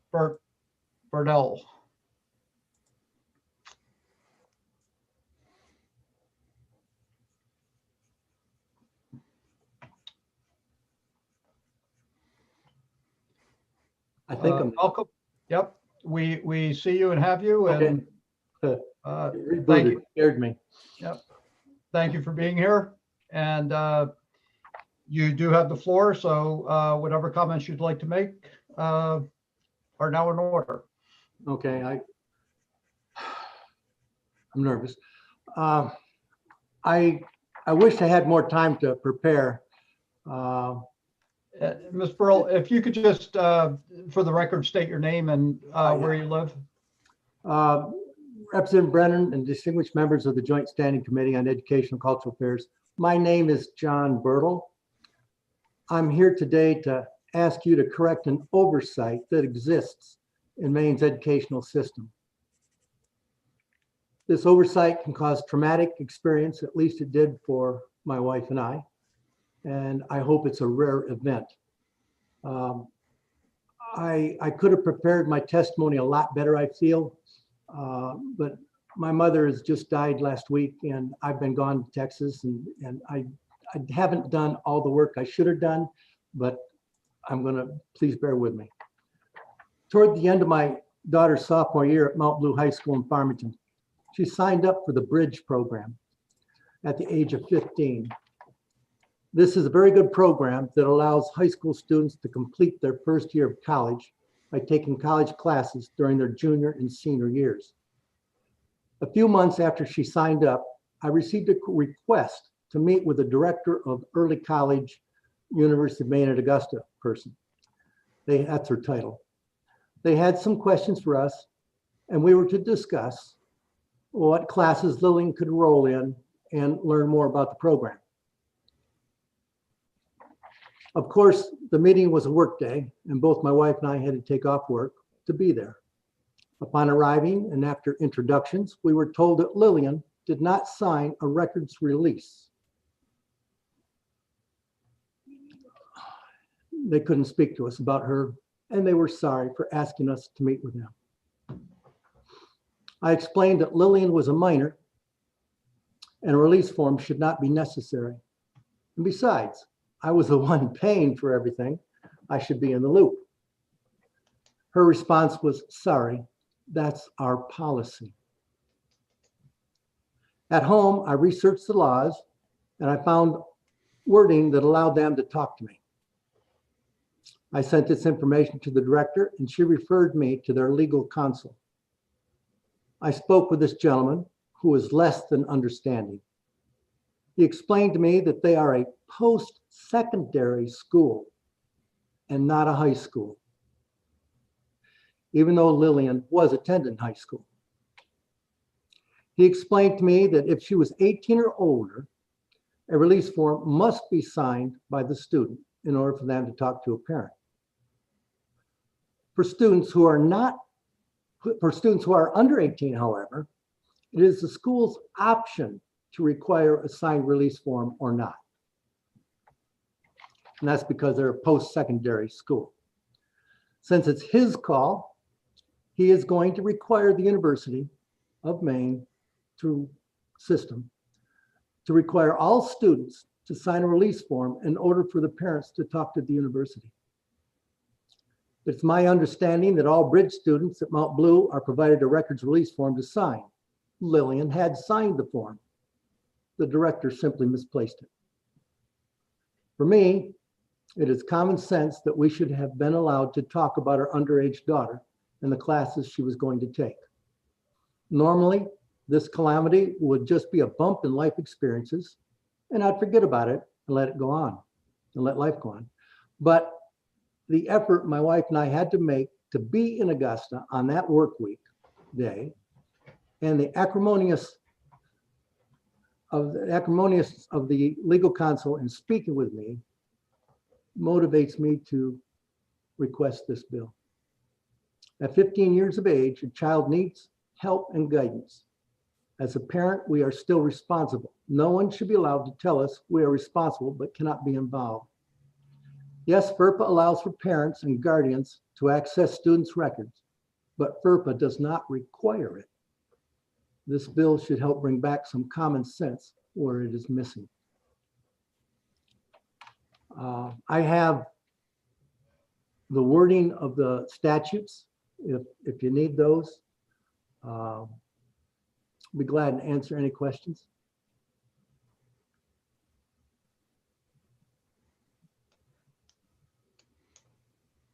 Wow, everybody's quiet.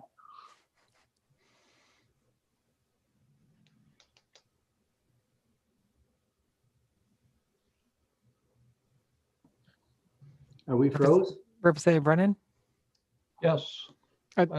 would you like to proceed with questions from the members? Well, I want to make sure Mr. Bertle was done. I think he is. Yeah, I'm sorry. Okay. I'd entertain any questions, yeah. All right. Thank you for being here today and sorry for your loss. And again, we appreciate you being here. Are there questions from members of the committee?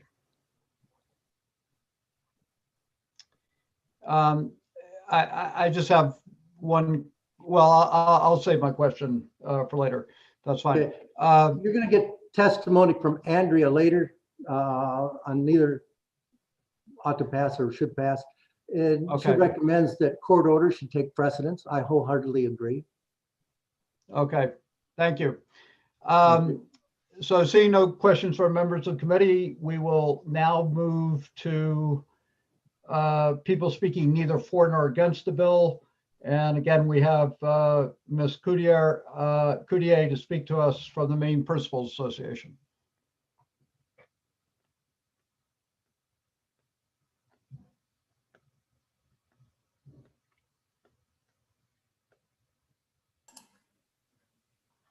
Hello again. Hello again. Representative Brennan, distinguished members of the Joint Standing Committee on Education and Cultural Affairs. I am Holly Couturier, and I'm still the Executive Director for the Maine Principal Association Professional Division, representing more than 800 pre-K to 12 principals and assistant principals of public and private schools in Maine. The MPA is neither for nor against LD 1393. The Family Education Rights to Privacy Act, or FERPA, is a federal law that allows parents and guardians the right to access their child's education records. The only time this is not allowed is if there's a written court order against a parent or guardian which specifically states that they are not allowed access to these documents. Because of that, the MPA is neither for nor against 1393, where FERPA already exists and allows for parents and guardians to access their students' records. Well, that being said, when we read the bill, it did not state anything about post-secondary school. So I can't testify to that.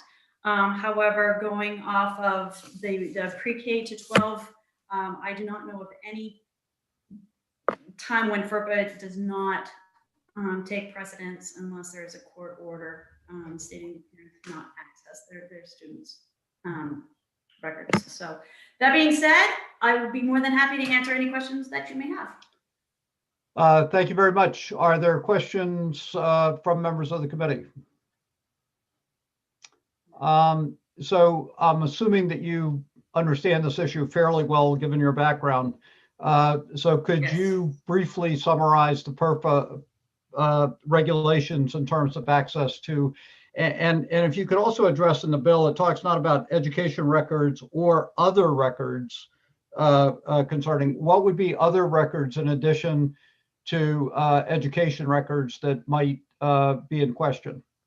That could potentially be like any records that the nurse may have. It could potentially be special ed records. Those are primarily the three most significant records that a parent could access. But truly, if unless there is a court document that states a legal parent or a legal guardian cannot access their students' records, then if a parent came to the school and said, I want to see what's in my kid's records, then we would need to show them or provide a copy of what was in the records. We wouldn't give them the actual records, we would give them a copy. Okay. And again, just to get stuck on the or other records, does that mean that parents also have access to health records of students? If they're in the nurse's office, they have access to all of the records on that child. They have access to them. They can't take anything out. They can't remove anything, but they have access to see, or if not, get a copy of it. So what would the bill allow a parent to do that they can't do now under FERPA? Well, that's the reason why we actually testified neither for nor against, because as of right now, FERPA allows for the parents to have access to all of the records on their child. That in reading this, this bill wouldn't allow for anything more or less as it's written. It wouldn't allow for any more or less than what FERPA has in place already federally. Okay. Thank you very much. Again, any questions from members of the committee? Seeing none, we will now go to Andrea Mancuso, who's speaking neither for nor against.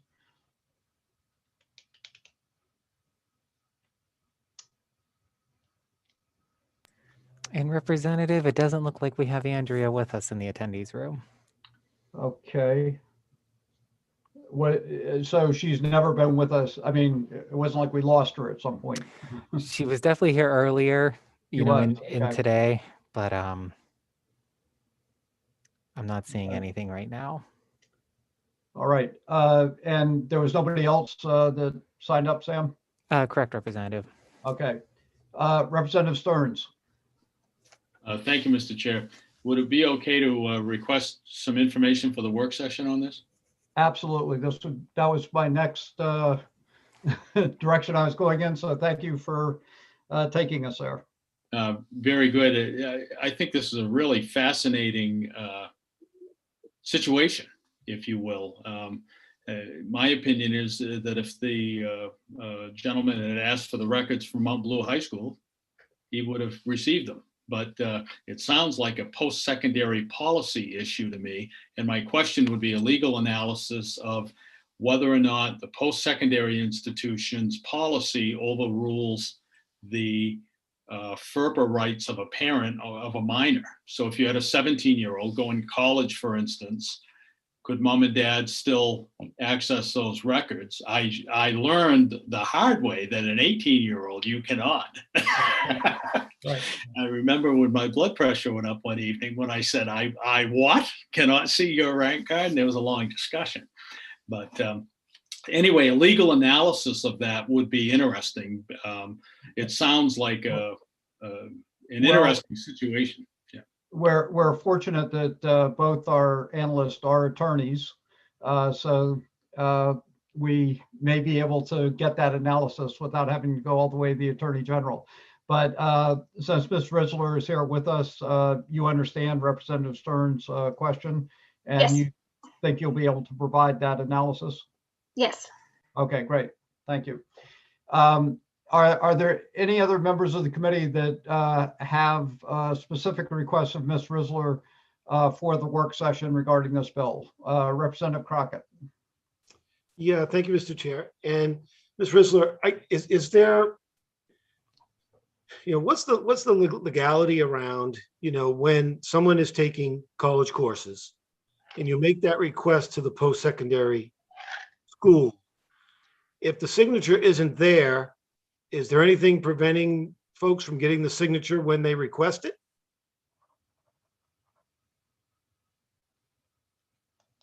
I think that was a question. Well, we'll take it as a question. I understand the question. All right. Any other questions? No. Thank you very much. And I will close the public hearing. Wait, I think Representative Stearns has another one. Representative Stearns, we gotta get to you more quickly. Go ahead. Thank you, Mr. Chair. The one time that I put my hand up in a timely manner. There was another question that was brought up during this that I should know the answer to, but I don't. And that would be, there was a reference to the nurse records or the HIPAA, which would go into HIPAA laws, I think. And comment made that the parent has full access to those. And I'd be interested if it's complete access to those HIPAA regulations, or if students are somehow protected in some matters of a medical nature that parents might not have access to. I should know the answer to that, and I don't. I think it would be good for the committee, though, if we could do that. And Ms. Risler, just because Representative Stearns brought this up, if you could maybe also give us a little details on what the other records that might be available to parents. It specifically says education record or other records. I'm assuming those would be healthcare, but if there are other records that be made note of, I'd like to see what those are and what access to those they'd have. I do also know, because of federal law, students can seek information about substance use, and also I think about family planning matters, without parental consent. So there are federal laws that override parental consent as well. But so Ms. Risler, if we could have some of these questions answered without getting into all the things with HIPAA, FRIPA, and everything else, that would be helpful. Okay. So seeing no other hands, no other questions, I will close the public hearing on 1393. And Representative Schofield, you will be notified when there is a work session. So thank you very much. And for members of the committee, we will now move to work session on LD 924. And hopefully our legislative analyst, Mr. Senate, is here with us. And Sam, have you been able to locate Representative Pebworth?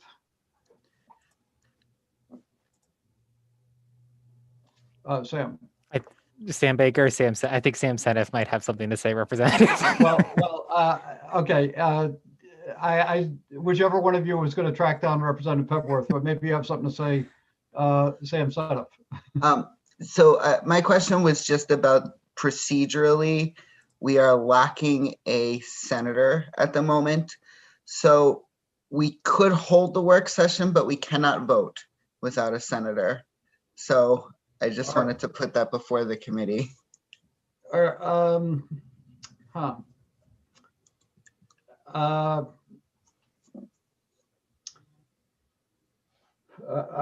I want to think about that.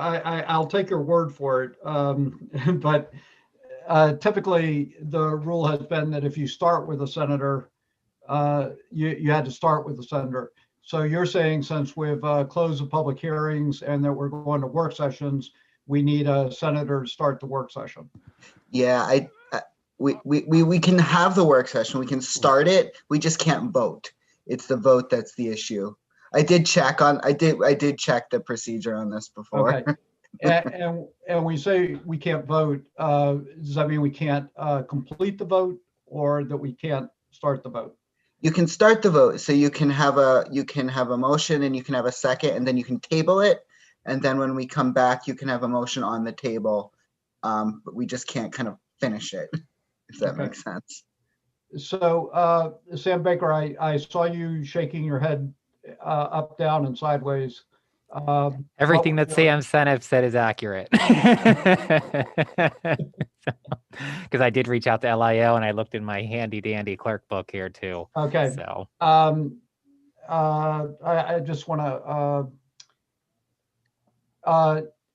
Sam Baker, could you, well, let me ask this. Are we trying to get Representative Pebworth here? Because it would be my inclination at this point to go ahead and start the work session, see if we can work through it. And then if we have to stop at the vote, we can do that and then pick it up if we need to in the future. The second thought I have is whether or not you might be able to track down Senator Daughtry. I know she's not feeling well, but she is at home. And if we were able to contact her and she was able to join us for a brief period of time, that would satisfy the requirement of having a senator. So who would you like me to contact first, Representative? Why don't we try Senator Daughtry first? Okay. And try to get Representative Pebworth here. And in the meantime, we could ask Sam Seneff, our analyst, to walk us through 924 in terms of the additional conversations that you've had. And I would just ask members of the committee, hopefully nobody has any strong objections to proceeding the way we're thinking about it at this point. Okay. So, Mr. Seneff. Sure, and I would just note, I think Hillary also has some language reviews too. Okay. Okay, so if folks remember, LD 924 was the bill that created a task force to study the coordination of services for adults who are transitioning out of the system of child services and into the system of adult services. So this bill, as originally drafted, was quite broad. And we had some discussions with some folks from DOE and from the Office of Aging and Disability Services, and learned about some of the work that they were doing, particularly around the extension of the eligibility for services under the IDEA. So that was, I think, helpful for us to learn more about how that work might be coordinate with some of this work. And ultimately, the amendment that I had sent earlier is Representative Pebworth's amendment. I can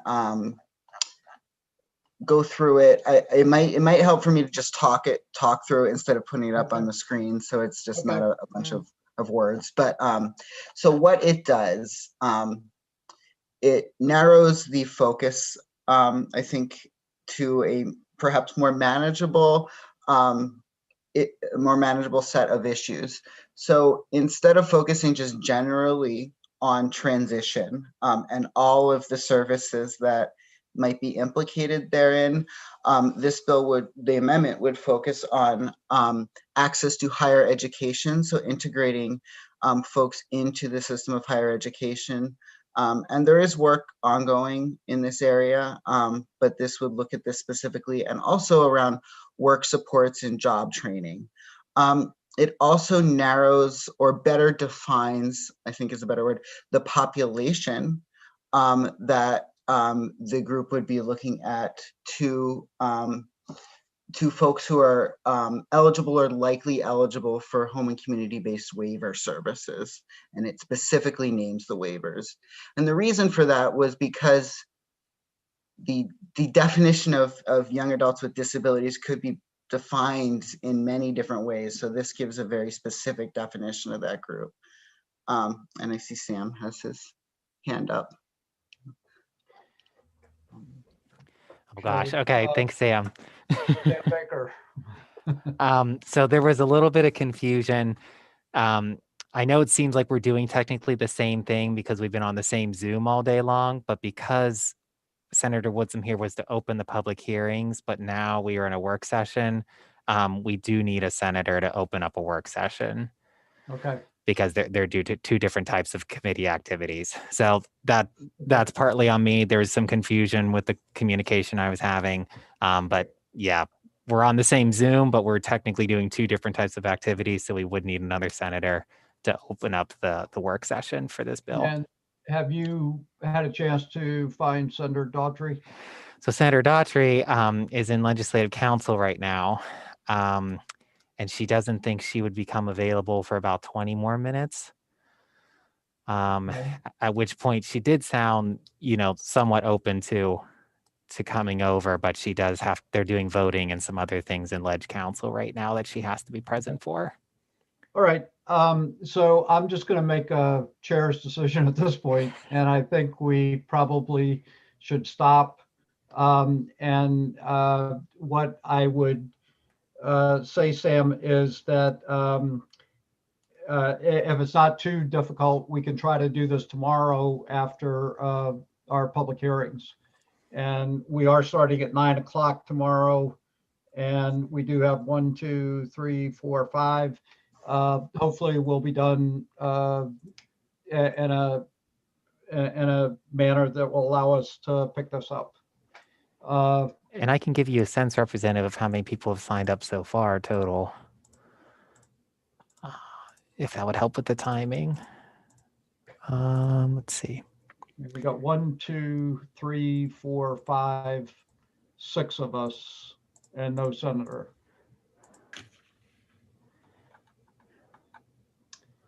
Representative Dodge.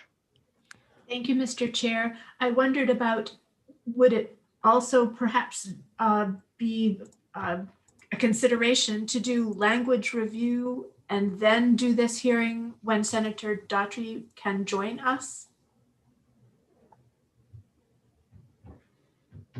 Yeah. Well, I just don't think we need to press it at this particular point because there's not an urgency to get the bill done, and it's better to have everybody, as many people on the committee, hear what the proposed amendment is and act as at that point. And hopefully, the other thing we can do if the committee wanted to is that we're starting at 9 o'clock tomorrow. We could put this first on the agenda as a workshop session, with knowing that we'd have to have a senator to get started for the day.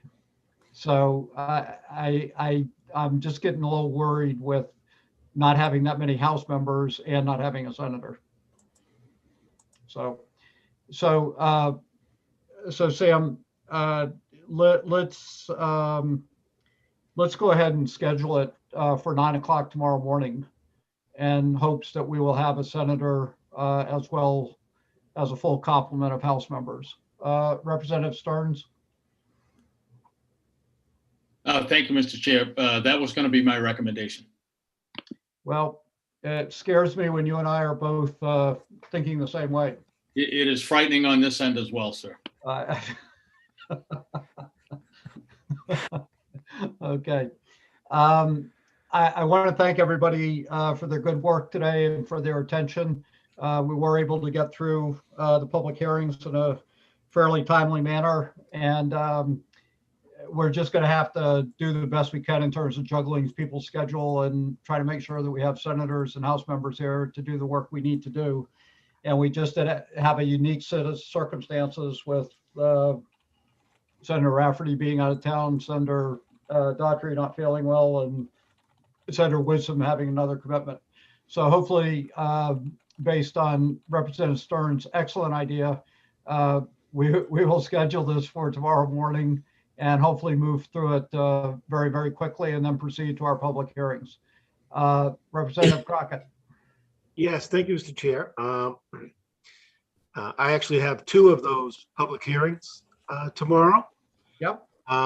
Just FYI, totally flexible as to when we do them. Although I do think we would want to have the resolve before the community college one, as far as order. And try not to schedule me too close to lunch, because I know how we lose people. No, right now you're second in the list, and we'll keep you there. I like it. Okay. Any other questions before we leave?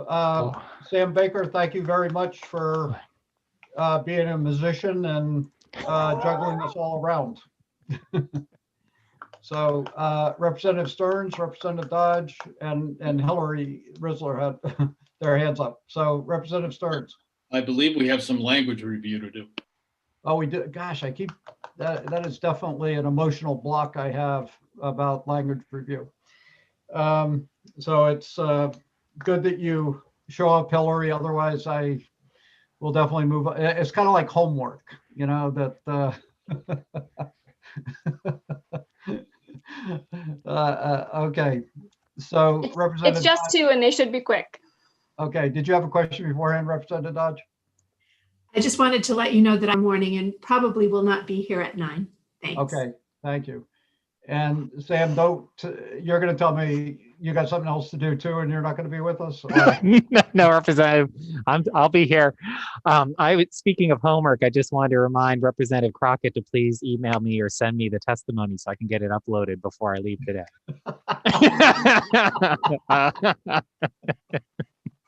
All right. I'll take that for now. If I need it in my inbox, Representative. Okay.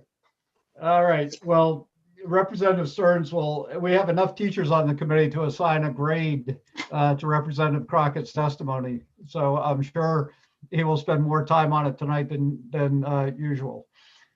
We're preparing the rubric as we speak. That's right. Mr. Baker told me I only had till 5 o'clock to get it to him today, so I'm not working on this tonight. All right, Hillary. All right. Short language review. Short language review. Okay, so first up, 643. This was an ought to pass as amended and ought not to pass. This is Representative Geer's bill, an act to direct the Department of Education to establish a working group to determine best practices and accountability standards for school boards to manage the performance of superintendents. Most of this language we've already seen. It turns the bill into a resolve instead of an act. Provides that the commissioner shall establish the working group to improve the training of school boards and their role of hiring, evaluating, and overseeing superintendents. The working group will develop the best practices module for diverse and inclusive executive hiring practices and create a standardized performance evaluation system that solicits feedback from multiple sources and from a variety of points of view, akin to a 360-degree performance evaluation system that incorporates best practices and board member training tools. It provides members, as listed here, to be invited to attend that working group. And it provides a report back in January 1st of 2022 on the findings and any recommendations, and the committee may report out a bill related to the report. Any questions on that one? Could you go back to the top on what the vote was? Okay, so It was ought to pass as amended with 2 members, Representative Roche and Representative Sampson, voting ought not to pass. Okay, thank you. The other bill for you is LD 1050. This was a majority ought to pass as amended with 1 member, Representative Sampson, voting ought not to pass. This was the bill regarding changing from rules to policies for school boards adopting regarding attendance at elementary and secondary schools. And this language was just to provide the clarity that any rules regarding attendance at elementary and secondary schools adopted before this change from rules to policies, before the effective date of this act, are deemed to be policies pursuant to that section. And so as the summary indicates, it just clarifies that any rules that were adopted by school boards regarding attendance at elementary and secondary schools pursuant to the that particular section of statute prior to the effective this date are deemed to be policies. Because this is not requiring schools to do anything new, it's simply changing the terminology. There is no fiscal note on this bill. Okay.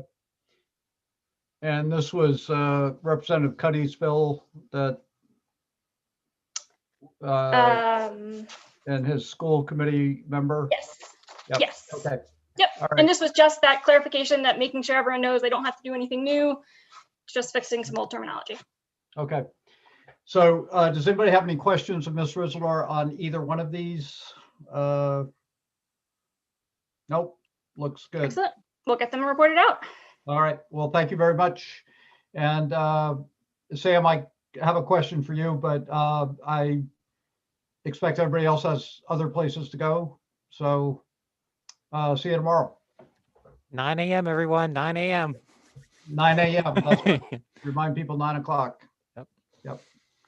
And Sam, we were told yesterday in caucus that next Wednesday when we meet, that you will have the hard copy folders for us on bills that are on the calendar, and they will be at the Civic Center. Will they be on our desk at the Civic Center, or? Actually, well, Representative, we normally leave them here at the end of our horseshoe in the committee room. So I prepare 4 copies, one for Representative Stearns, one for Senator Woodson, one for yourself, and one for Senator Rafferty. And where are those? And they're here in the committee room. Okay. So, members need to. We were told they were going to be available for us. I don't know then if I'll check with my other staff and find out if somebody's picking those up and bringing those to the Civic Center. It could be different this time. I do know that sometimes LIO sends staff over to the Civic Center. I know I won't be over there, but maybe somebody else is coming by to pick them up and we'll take them over there. All right. But yeah, anyway, they will be here and, they'll be ready for pickup by somebody. All right. But we won't know what the calendar looks like until, I think noon next Tuesday. Yeah, I'll probably be working late that day, trying to put them together. But then we would know what bills, divided reports, there are bills that would be scheduled for the calendar for potentially debate. And those would be the ones that I would need. Exactly. Would be the ones on the calendar that have a divided report. Yep. I won't ride my bike to work that day. I'll make sure I drive. Have you been riding your bike to work? Yeah. Yep. Really? Yeah. It's only 6 miles from Gardner, so it's a nice 6-mile ride. Yeah. And I can take the rail trail the whole way, so I don't have to worry about traffic or anything. The rail trail links right up with Capitol Park. Wow. Yep. That's quite an advantage. That's nice. Yeah. No, I love it. What type of bike do you have? So when I was in the Peace Corps, I fell in love with giant bicycles, the ones that they make in South Korea. So I have a giant, it's a hybrid bike. So I can take it on gravel or on mountain trails, and it also rides really well on the pavement too. Okay. I have a mountain bike, and the first mountain bike I had it for 26 years. It was a Gary Fisher. Oh, okay. I've heard of the brand. Yeah. Yeah. And then what I have now, I went to a full suspension mountain bike, given my age. and it's just a Tiva. It's a $1,500 lower end full suspension mountain bike. Nice. But Yeah, it's great. I like it. It's perfect for me. But I also have a hybrid, which I rarely, if ever, ride. And it's just that bike is so fast. oh yeah. No, I mean, I can easily clock 35, 36. Like there's some big hills out here Yeah. sometimes. Yeah. Yeah, about the best I do is downhill full blast is about 25 miles an hour on my mountain bike. Yeah. Sometimes I'm going faster than the cars. So Yeah. Right. And anyway, that's great. And thank you for everything. We had a little bit, a couple gymnastic moves to make today, but everything hey, went. but we got through it. We got through it. Yeah. And tomorrow, I don't know where Senator Rafferty will be, but again, we'll start at 9 o'clock. We'll start with the work session, and then we'll just work through the. I don't think we're going to have. We only have a handful of people. We only have 4 people signed up so far for the 5 bills tomorrow. Okay. And half of those are sponsors. So I don't Okay, anticipate. I like even by this time, I don't think we'll get a whole lot of testimony flooding in this afternoon and this evening. So. Okay. Yeah, Senator Rafferty might not be on because remember he's 3 hours behind too, so that'd be a really early start for him. Okay, and Sam, you know that we also set the schedule for the vaccine bills. We did, well, we didn't publicize that. No, I know, but we're going to do those. I think May 5th or something like that, and we'll want to carefully monitor how many people are signing up for that. Yep. And then think about potential strategies if we get things out of hand. So we now know how to deal with 50 people testify on something. Hopefully we'll not, I think I'm going to bring my backpack that has the water tank built into it, and I've got the straw that I can feed through my mask, and then I can just stay here for 10 hours. Did you say that you were in the Peace Corps? I was, yep. So when did you do that? Right after college. So I was gone from 2017 to 2019. And where did you go? Where were you? Cambodia. No kidding. Yeah. Wow. Yeah. So it was great. I How got to did you teach like that? English. Oh, it was fantastic. I got to teach English, lived with the host family for the whole time, worked on some sanitation and community health grants. I mean, it was just really, really cool experience. Oh, wow. That's great. My youngest son he's been to Thailand and I'm almost certain it's Thailand and Cambodia. He wanted to go to Vietnam, but I think that he didn't make it there. He really liked Thailand. Oh yeah. And then he spent 2 or 3 times. He went to the Philippines, and he liked this one. He lived in South Korea for a year.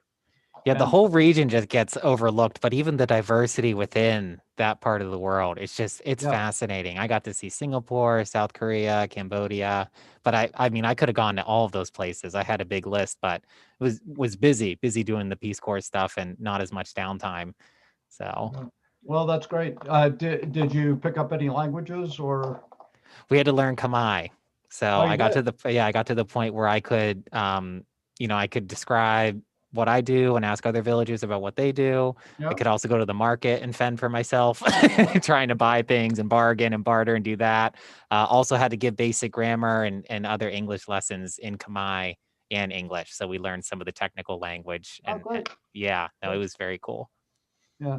When my son was in South Korea, he said he decided not to learn Korean because he never thought he'd go back to South Korea, and he didn't know where he'd use it outside of Korea. Yeah. So I mentioned to you, he's fluent in Spanish and Turkish and also in French. Oh, wow. He kind of took a pass on Korean. Yeah, I'm not gifted like that. It's like once you're living in a space and you're the only English speaker and everybody's speaking a different language, it's amazing how it's like osmosis. You just pick it up. And the people are really patient with you, and they're excited to hear you speak their language too. Yeah, but good for you for doing the Peace Corps. I had a number of friends that done the Peace Corps, and it's kind of like you know, it becomes a cornerstone, a reference point for the rest of their lives. That they do things, but they always look back at the Peace Corps as being formative in terms of